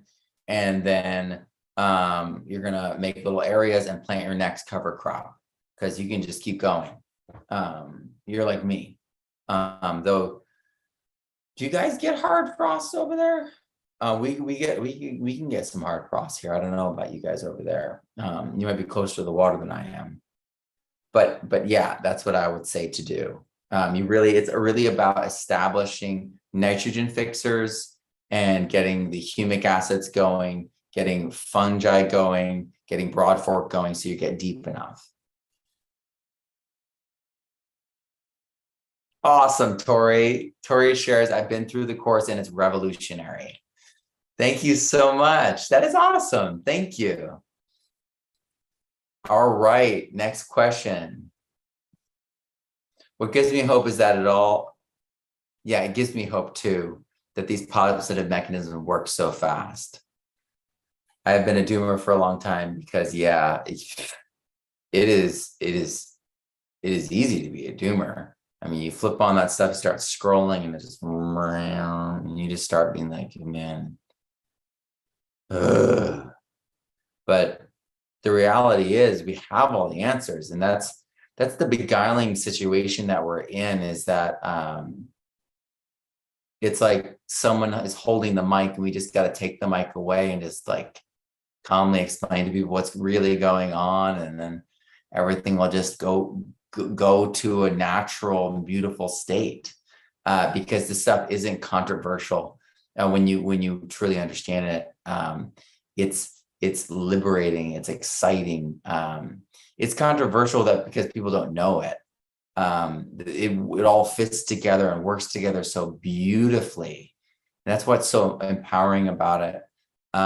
So we're in our lifetime, we're going to see all this happening. That's why I'm not a doomer. I once was, but we have all the answers, and with the database we're going to set up, the winners will win, and the cream will rise to the top. The best designs, the best management, the best compost, the most organic, the highest organic matter soils, the most nutrient dense foods.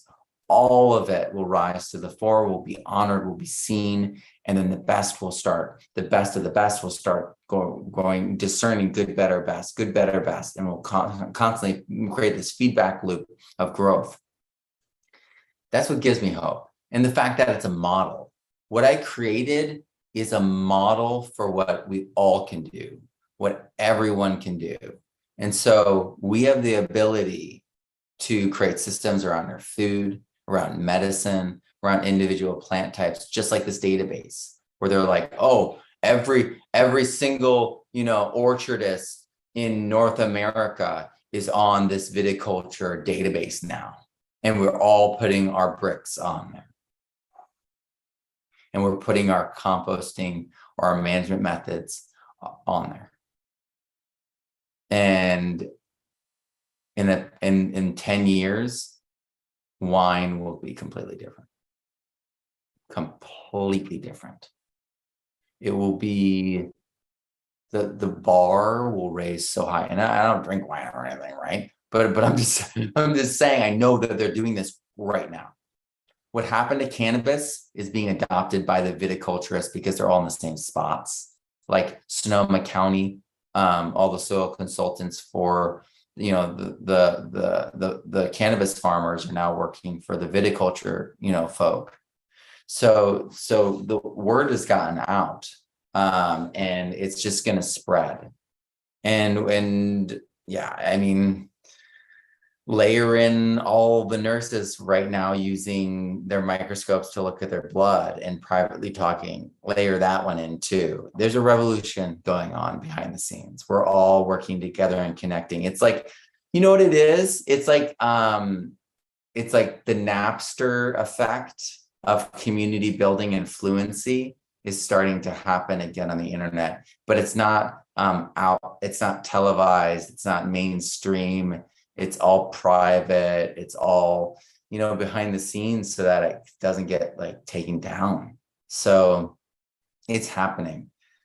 And I've got an 11-year-old and a 15-year-old, guys. This is like the thing that makes it so that I can sleep at night. Me knowing that we can leave them a world to inherit that's better than the one that we're in right now. Because right now it's like we're on a road to hell. Like if you look at the headlines and you look at a lot of the studies and you go and drive through Central Valley, California, it looks like we're going to hell. But I've seen the farms where they're doing it right, and it's like a miracle. And Steve Reisner and Chris Trump have worked with farms, and John Kemp too, have worked with farms in Africa where the locusts are taking over everything around them, and their farms like this oasis. That's what we're talking about. And the tide of everything going wrong, the tide of the world seeming to be turned on its head, we have stability and calm in the storm. And that's what it's about. And that is the starting base. That's the firm foundation from which we can rebuild our tradition of growing food. And that's what regenerative soil is.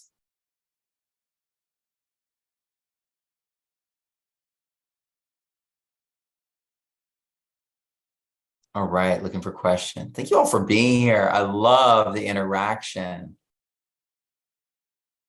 I always said that soil desertification is the real climate change. Thank you, Hulugu.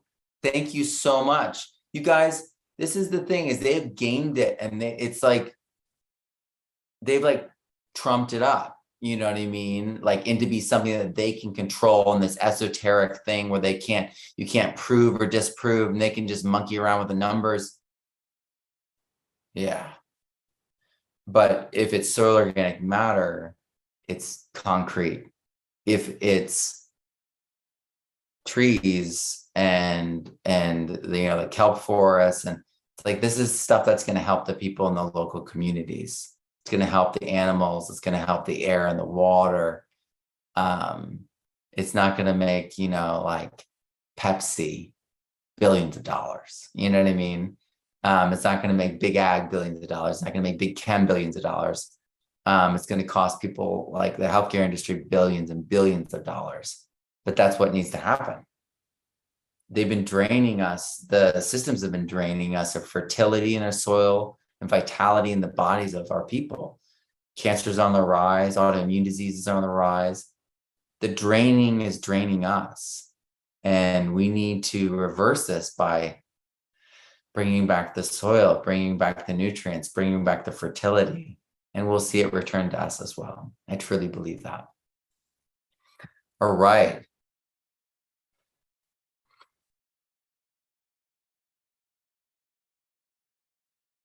Thank you so much, Corey. Thank you so much, Hook.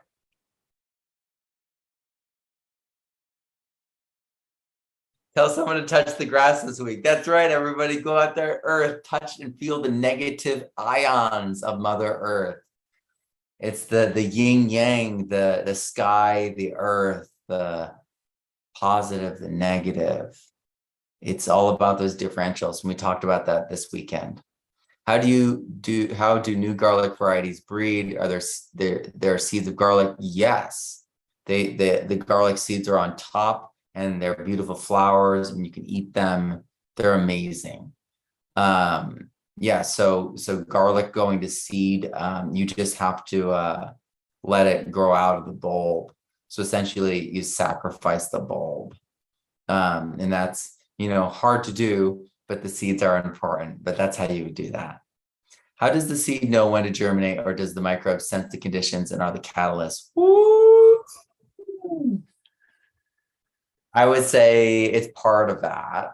I would say it's probably a moisture and pH thing for the most part, and the microbes can set that off because people will do, like Baker Creek was having trouble getting the banana seeds to sprout. And so they did it in orange juice. So it's a pH thing. And then microbes, they can make things really acidic. And so that can be like part of it. But yeah, that's definitely a question that I would like to know a little bit more about, whether it is the microbes that are doing it, or whether it's a trigger that the microbes pull. You know what I mean? It's super interesting because I think it's just a moisture pH level. I guess as the seeds soak up. Hey, Steve Reisner's here. Hey, Steve. Good to see you. But yeah, no, I think it's a pH thing because it's getting to a certain acidity, certain level of soaking up that, and then it's triggering it. All right. Thank you so much for being here. We've been here almost 2 hours. I love it. Thank you guys for being here. All right. Time to drain the real swamp, the big corporations. That's funny because that speaking of pH, I always think about how America, when they had beavers, had the equivalent of 3 more states of surface water. And the states were Utah, Arizona, and Nevada. So think about how much surface area that was. And those wetlands were acidic. And those wetlands like processed and were slow places of processing and releasing, and they were engines of biology. And so us removing those really changed the entire pH of America, changed the entire energy and the soil creation of America. It's really wild. Is there a forum or community to discuss regenerative soil concepts with others? Yes, Paul, I have an online social media network for regenerative soil. That's a private network. And then that will be in tandem with the R Soil database, so that people can interact in both a social way and through the science. but yeah, that we have a lot of discussions inside the group. It's an ideal place, and it's part of Regenerative Soil. So make sure to join us. I can put that link down there again.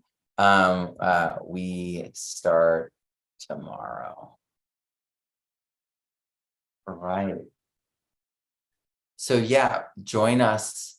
And it's lifetime access. There's the online community, there's the database, all that's included. The forests are all sick, but we can bring them the microbes that will heal them, that will reverse the damage.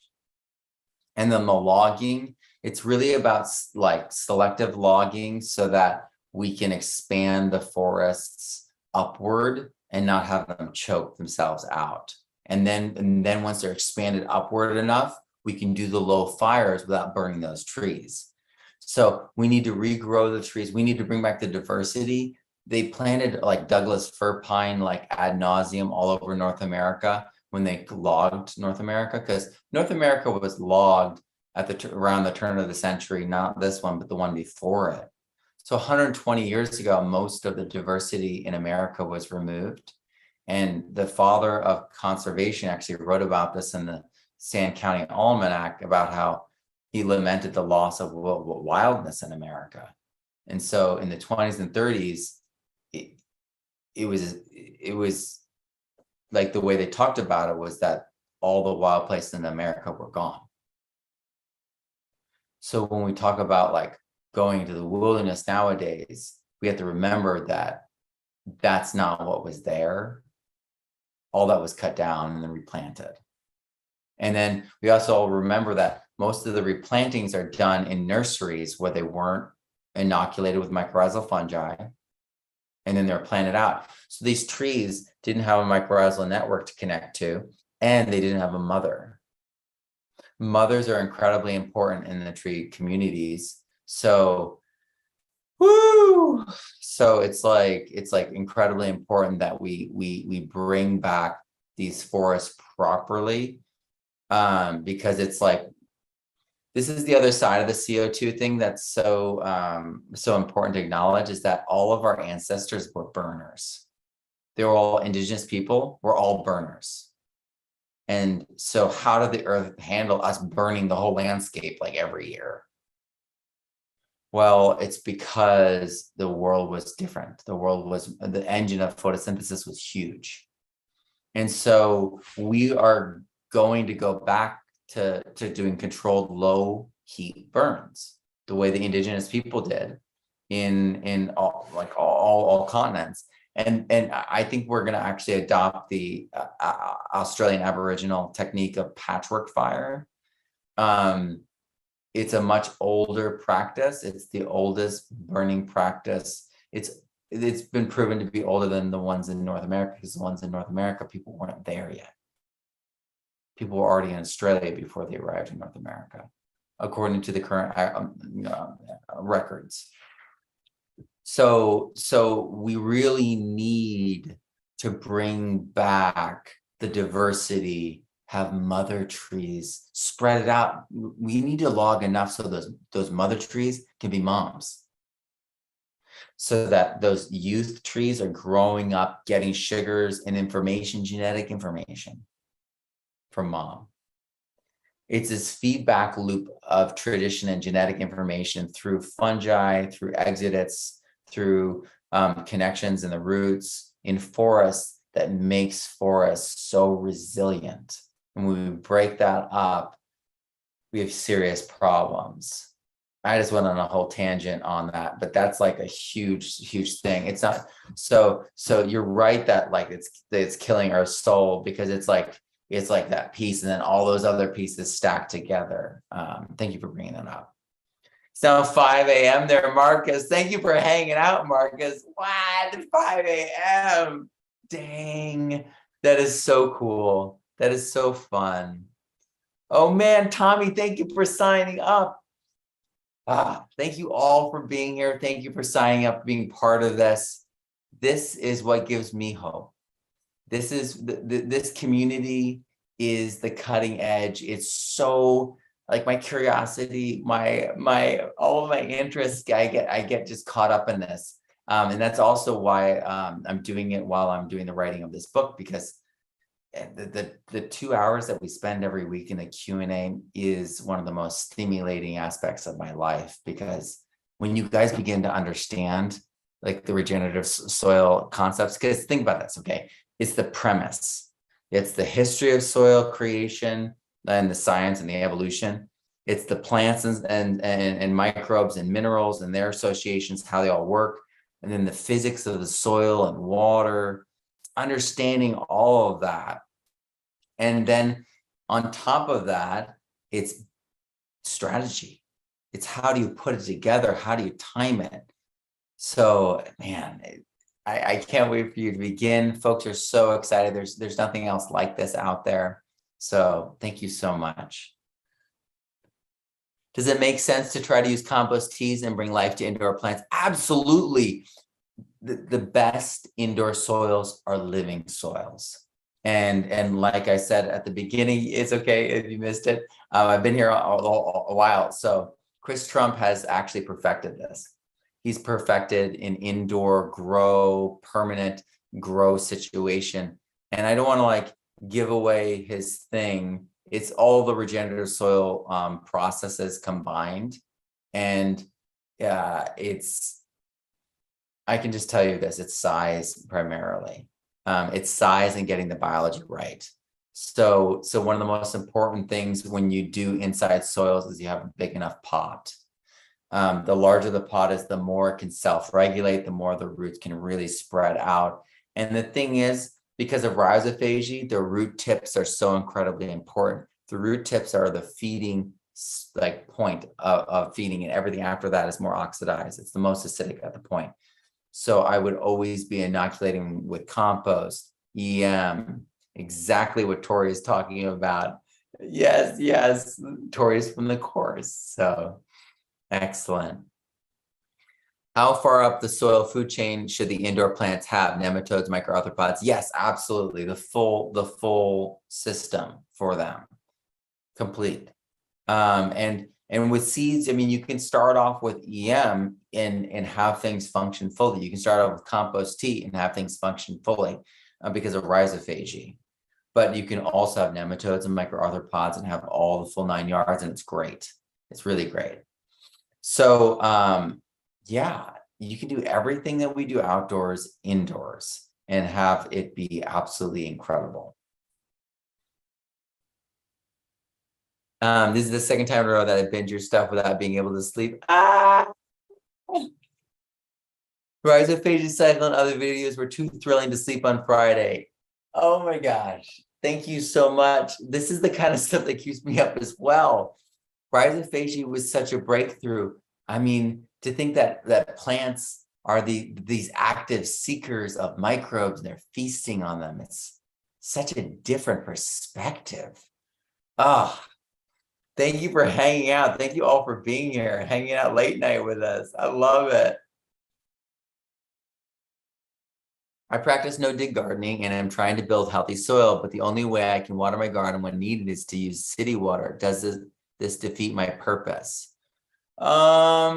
I would actually collect Loris, I would collect the water in a container before you add it to your soil. So city water, you got to identify what you have. If it's chlorine, it can gas off. If it's chloramine, it won't gas off. Adding compost tea to the water and letting it process before using it in the garden is the best practice for dealing with chloramine. And so you could be adding, in the ratios, I talk about it in the course. I don't have the numbers on the top of my head, but it's very reasonable. It's very easy to do, and you can complex chloramine.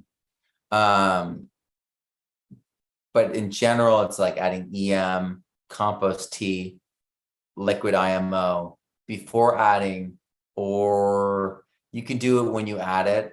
That's less sure because the plant is then encountering the water potentially without it being processed. So having a process in a barrel or something, and then having the barrel be up so that you have water pressure to water the rest of the garden can be very, very useful.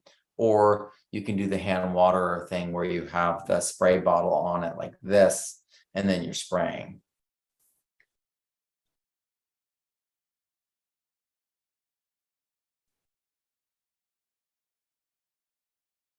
All right.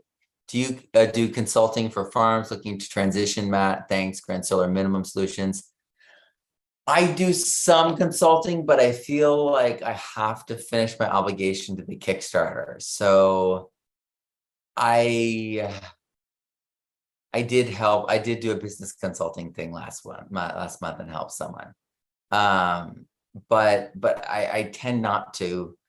I tend not to, because it's just hard for me to fit it into my schedule. And when I do it, I tend to do a little bit of pre-interview and then really try to prep so that, I mean, the last one I did, they said that that their cup overrunneth, and that's exactly what I want to hear when I do consultations, because it's hard for me to pull an hour away for an individual or an individual group when I'm focused on, you know, helping so many people with all these different things that I'm doing. So I do that. I would reach out to me in a month and a half, because I'm not going to be able to do anything for at least a month and a half. I'm gonna be finishing this book and teaching this class and then filming the next class. So, and that's it. And then recording a new album.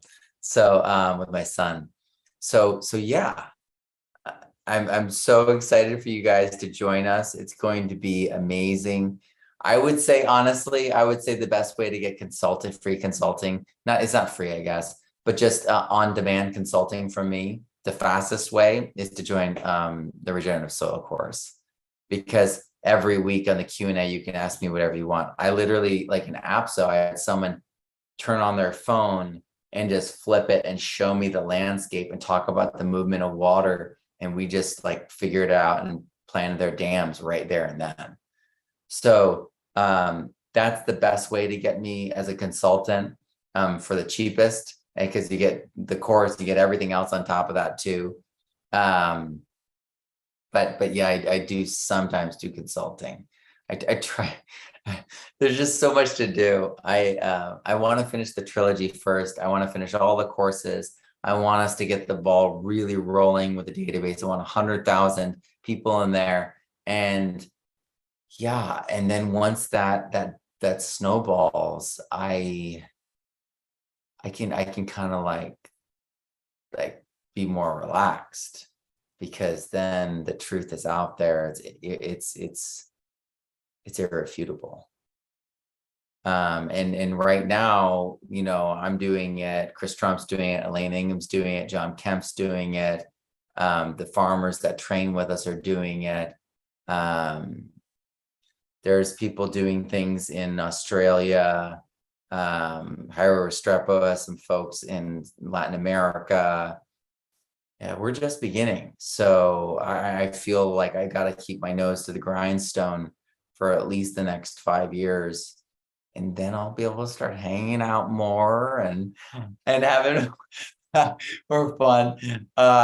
And my boys will be much older then too. And so, yeah, but I honestly feel like it's really about right now about making sure that we get this database off the ground and everyone involved, so that we show irrefutably to the world that natural farming, that compost, leads to the highest nutrient density plants, and that makes it so that every farmer knows and starts transitioning. And that's going to change everything. That's and at that point there'll be, I'm imagining, I mean, if we keep going at this rate, it'll probably be thousands of us will be certified at that point too. So I won't have to work as hard then either too, because there'll be so many of us to share the work together. And then also it's going to be really cool, because there's going to be so many people creating so many different inoculant blends, so many new different biofertilizer blends. that are going to be tailored to local areas and local microbe consortiums. And because there are nuances to all of this. There's climatic microbes. And they talk about, oh, IMOs are the best, the indigenous microorganisms. That's very generalized, isn't it? Well, actually, they're individuals that we talk about all the time, except that the strains that are the individuals for that area that are special to that area. So this is it's going to open up, like these niches are going to explode and open up, and we're going to see new jobs. We're going to see new applications. We're going to see new breakthroughs. That's what I'm talking about fluency. And it is a game changer, Marcus. Thank you so much.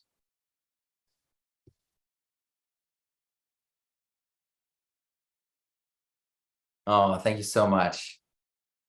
I'm so glad you liked that last video. Green thumbs will change the world. That's right. Just so you know, the Boogie Brew filter, if you read the fine print on the chlorine and chloramine, it's only working for 50 gallons and then it conks out. So there are other people doing filters, and they're costly. So just be aware of that. Oh my gosh, Marcus, do those filters actually work? You just, yep, you preempted me. What was the most memorable moment you've taken part in on stage, band, song? I was opening up for the 21st Century Doors, so Ray Manzarek and Robbie Krieger from the Doors were playing with this singer from the Misfits. Oh, what is his name? Or no, the singer from the Misfits. And he looked like Jim Morrison.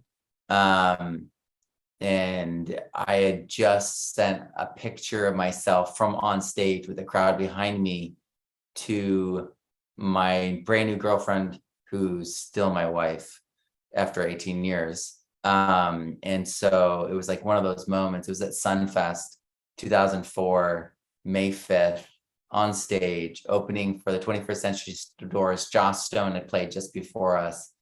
And I was like in that, like, anything's possible, like honeymoon stage of love. Like I knew she was my wife. I'd seen her for 3 days. And on the third day, like I knew she was my wife. And then I left on the fourth day and went on this tour. That's the most memorable moment for me on stage.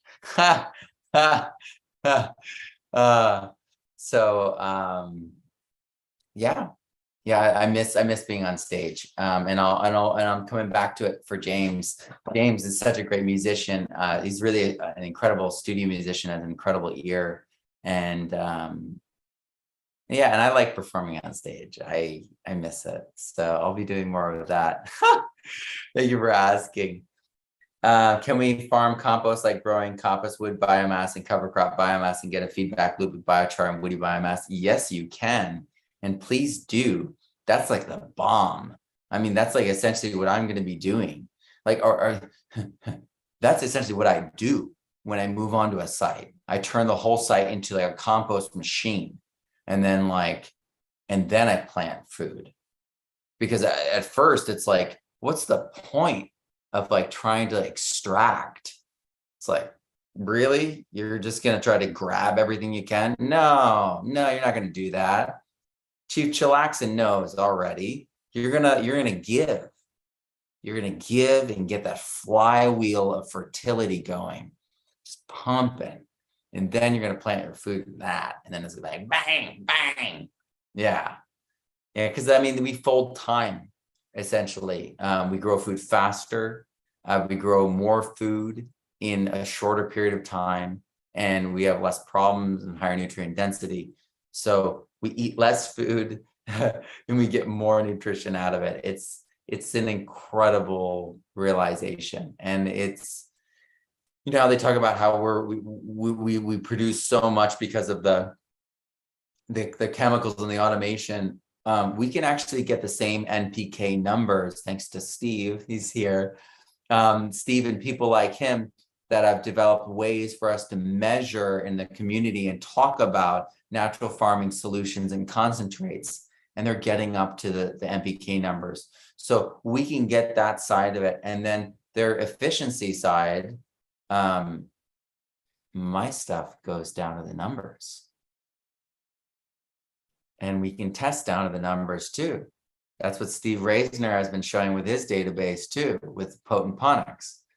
So we can go down to the numbers and we can make this happen. We can also scale it. I mean, my stuff, all the stuff scales up to acreage. It goes down to square footage for the gardener, but it also goes up to acreage, you know, thousands of acres, as much as you want, you know, so that we can actually run the numbers, because the farmers are efficient. They do really well with the numbers. And because what you measure, you get better at. And what you focus on, you get better at. They've gotten really good at it. And no knocking it, you know, total honor there. These are the people that, you know, keep the lights on, so to speak, food wise. And so we need to give them the tools to make more money, to grow food easier and better. And that's what, you know, Chris Trump is doing. He's liberating farmers from big chem, big ag. And that's what John Kemp is doing as well. So it's an incredible time to be part of this. If you run your arm through the bucket of water, it pulls out the chlorine. What would happen at the pool? Haha. That's why we smell like chlorine afterwards, like our kids. If we let them go in the pools and you hug them later and you're like, you smell like chlorine. Yeah, because it's soaked into them. That's why you want to do the UV light pool filter thing, right?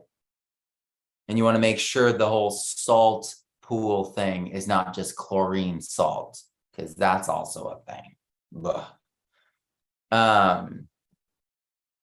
Is there a link to the course? Yes, Wells Farm. Thank you so much. I just put it at the bottom. Thank you all for being here.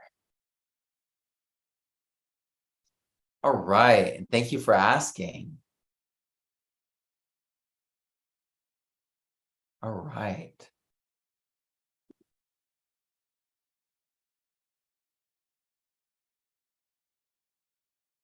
Yeah, no, I know the guy is a good guy that does Boogie Brew, but I also know from my students that are really, really thorough that they've done the research, and it doesn't. It says 50,000. It doesn't. They were doing the. At least this is what my students were doing. They were testing it, and it doesn't last more than 50 gallons. For either chlorine or chloramine, one of them. It may go 50,000 gallons for the other one, but one of those two, it's like, and so they were super upset. And then I found one that really did work, that really did, you could test it and show that it was removing the chlorine. And it was expansive. And that's the reality, though, is that good filters are really incredibly expensive. So the Boogie Brew filter is a charcoal filter, but there's videos on people cutting them open and looking at it and being like, there's just sand and a little bit of charcoal, and you know what I mean? So I would really do testing, do your own testing, but from what I've read, from what people are doing testing wise, Boogie Brew does not work. And I've also used Boogie Brews and they break. The pressure tends to break, and they tend to crack. But it also could be where I am, because I tend to be where it's very hot. So like California and Texas.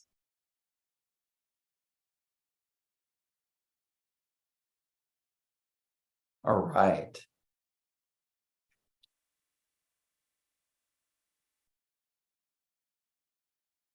That's amazing. Crop duster with worm tea. That's amazing. I love it. Probably would actually make rain, because microbes make rain.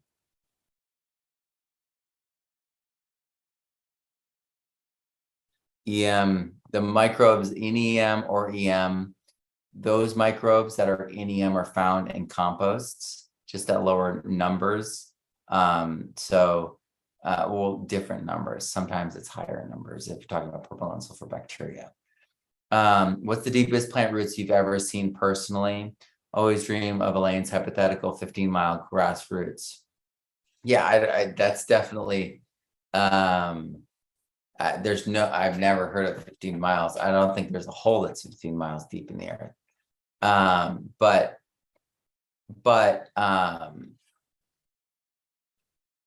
the deepest I've seen,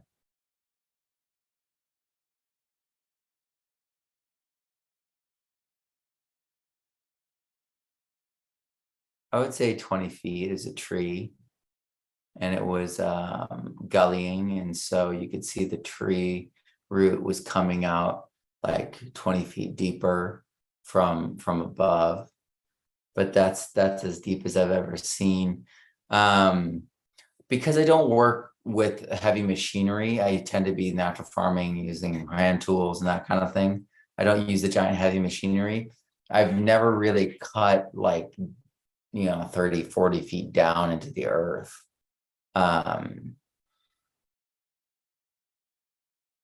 That's so interesting. Yeah, I wonder, I mean, other than those images of the grasslands, the Grasslands Institute, they're showing the deep, deep roots and everything with a picture on the wall. And then other than Robert Curick's book, Understanding Roots, I don't know of anyone else that actually is mapping roots or measuring roots. But Robert Curick is one of the editor or one of the reviewers for Regenerative Soil. He wrote Aerobic Soils. He's an incredible author. He actually, his work is what inspired Bill Mollison to write Permaculture, a Designer's Manual. So yeah, I would check out his book, Understanding Roots, for what is the deepest plant roots ever recorded, and what to expect. Because the thing is, it's like a lot more often, it's that the plant roots are going laterally than down deeper. So they can go like hundreds of feet in all directions. And sometimes there's entire forests that are like one tree technically because of that. So the plant roots tend to go in the areas where the nutrients are, and the nutrients tend to be in the top 8 to 12 inches. How is this course different from your Kickstarter? There appears to be overlaps. So Paul, the Kickstarter is for just microscopy. And so there is a little bit of overlap because we'll have an hour and a half of microscopy in this course with Catherine Hinson. And so that it's like a short introduction to like microscopy in here, but the Kickstarter is all microscopy, and that's what it's all focused on. This course is the bedrock foundation that everything is built on, so that all the interpretation gets rerouted through from the microscopy and from the DNA courses and books through the first book and first course. So it develops the fluency that allows you to understand the results that you get from microscopy and DNA testing. What was the filter you found that worked? I can't remember it.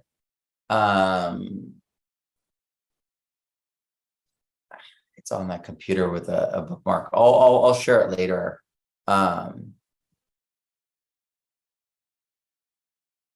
Hey, have faith. Thank you for being here. Microbes make rain. More research for me. Yeah. So there's microbes that make rain. There's dust that makes rain, and that's why it's so critical that we have trees that interact with the wind and cause those Eichmann spirals, and has the VOCs and all the different things go up into the air so that they can trigger those rainstorms.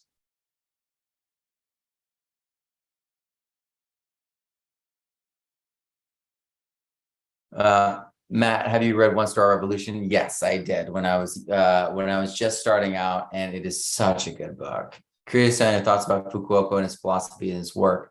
I think, most people should read all of his books, so they get an idea of how long it took him to figure things out.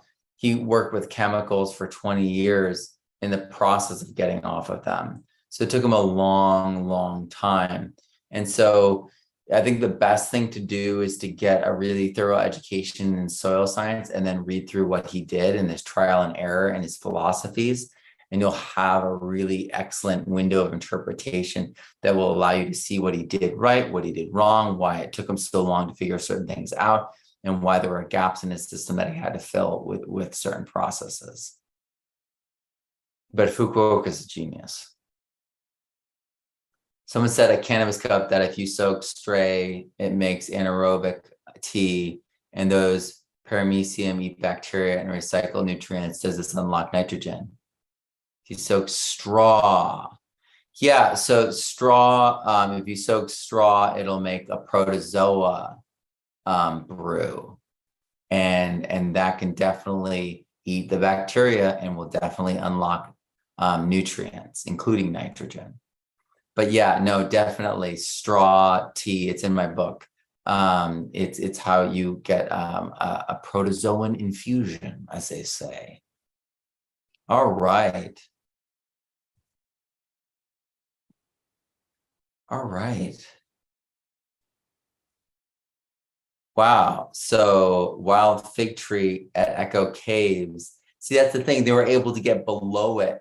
So it's very hard to know because how often do you get below a living like plant while it's still alive? And you can trace things. Crazy. Wow. I've reached the end. Woo! Man, ask me anything. You guys delivered 2.5 hours. Thank you guys. If you haven't already signed up, please do. We start tomorrow.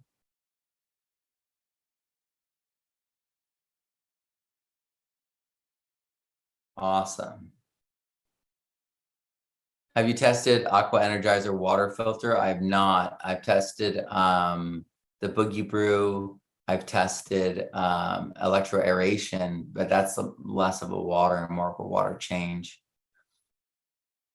Awesome, Linda. Thank you so much. Thank you.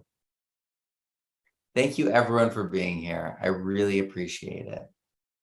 And there's going to be so much more testing, so many more videos, the database, all of it's to come. I thank you all for being part of this community, for joining me tonight. It was a long one, but it was amazing. I really appreciate it. And I will talk to you guys soon. I'm Matt Powers, grow abundantly, learn daily, and live regeneratively. And I think I'm going to go to bed. It's my bedtime. I didn't think I'd go this long, but it's okay. It's okay. Thank you all for being here. I will see you tomorrow. Sign up for the course. It is a game changer. It's a life changer. It changes how you see everything. I'm Matt Powers. I will talk to you soon. Have a great one, everyone. Grow abundantly, learn daily, and live regeneratively. All right, everyone. Have a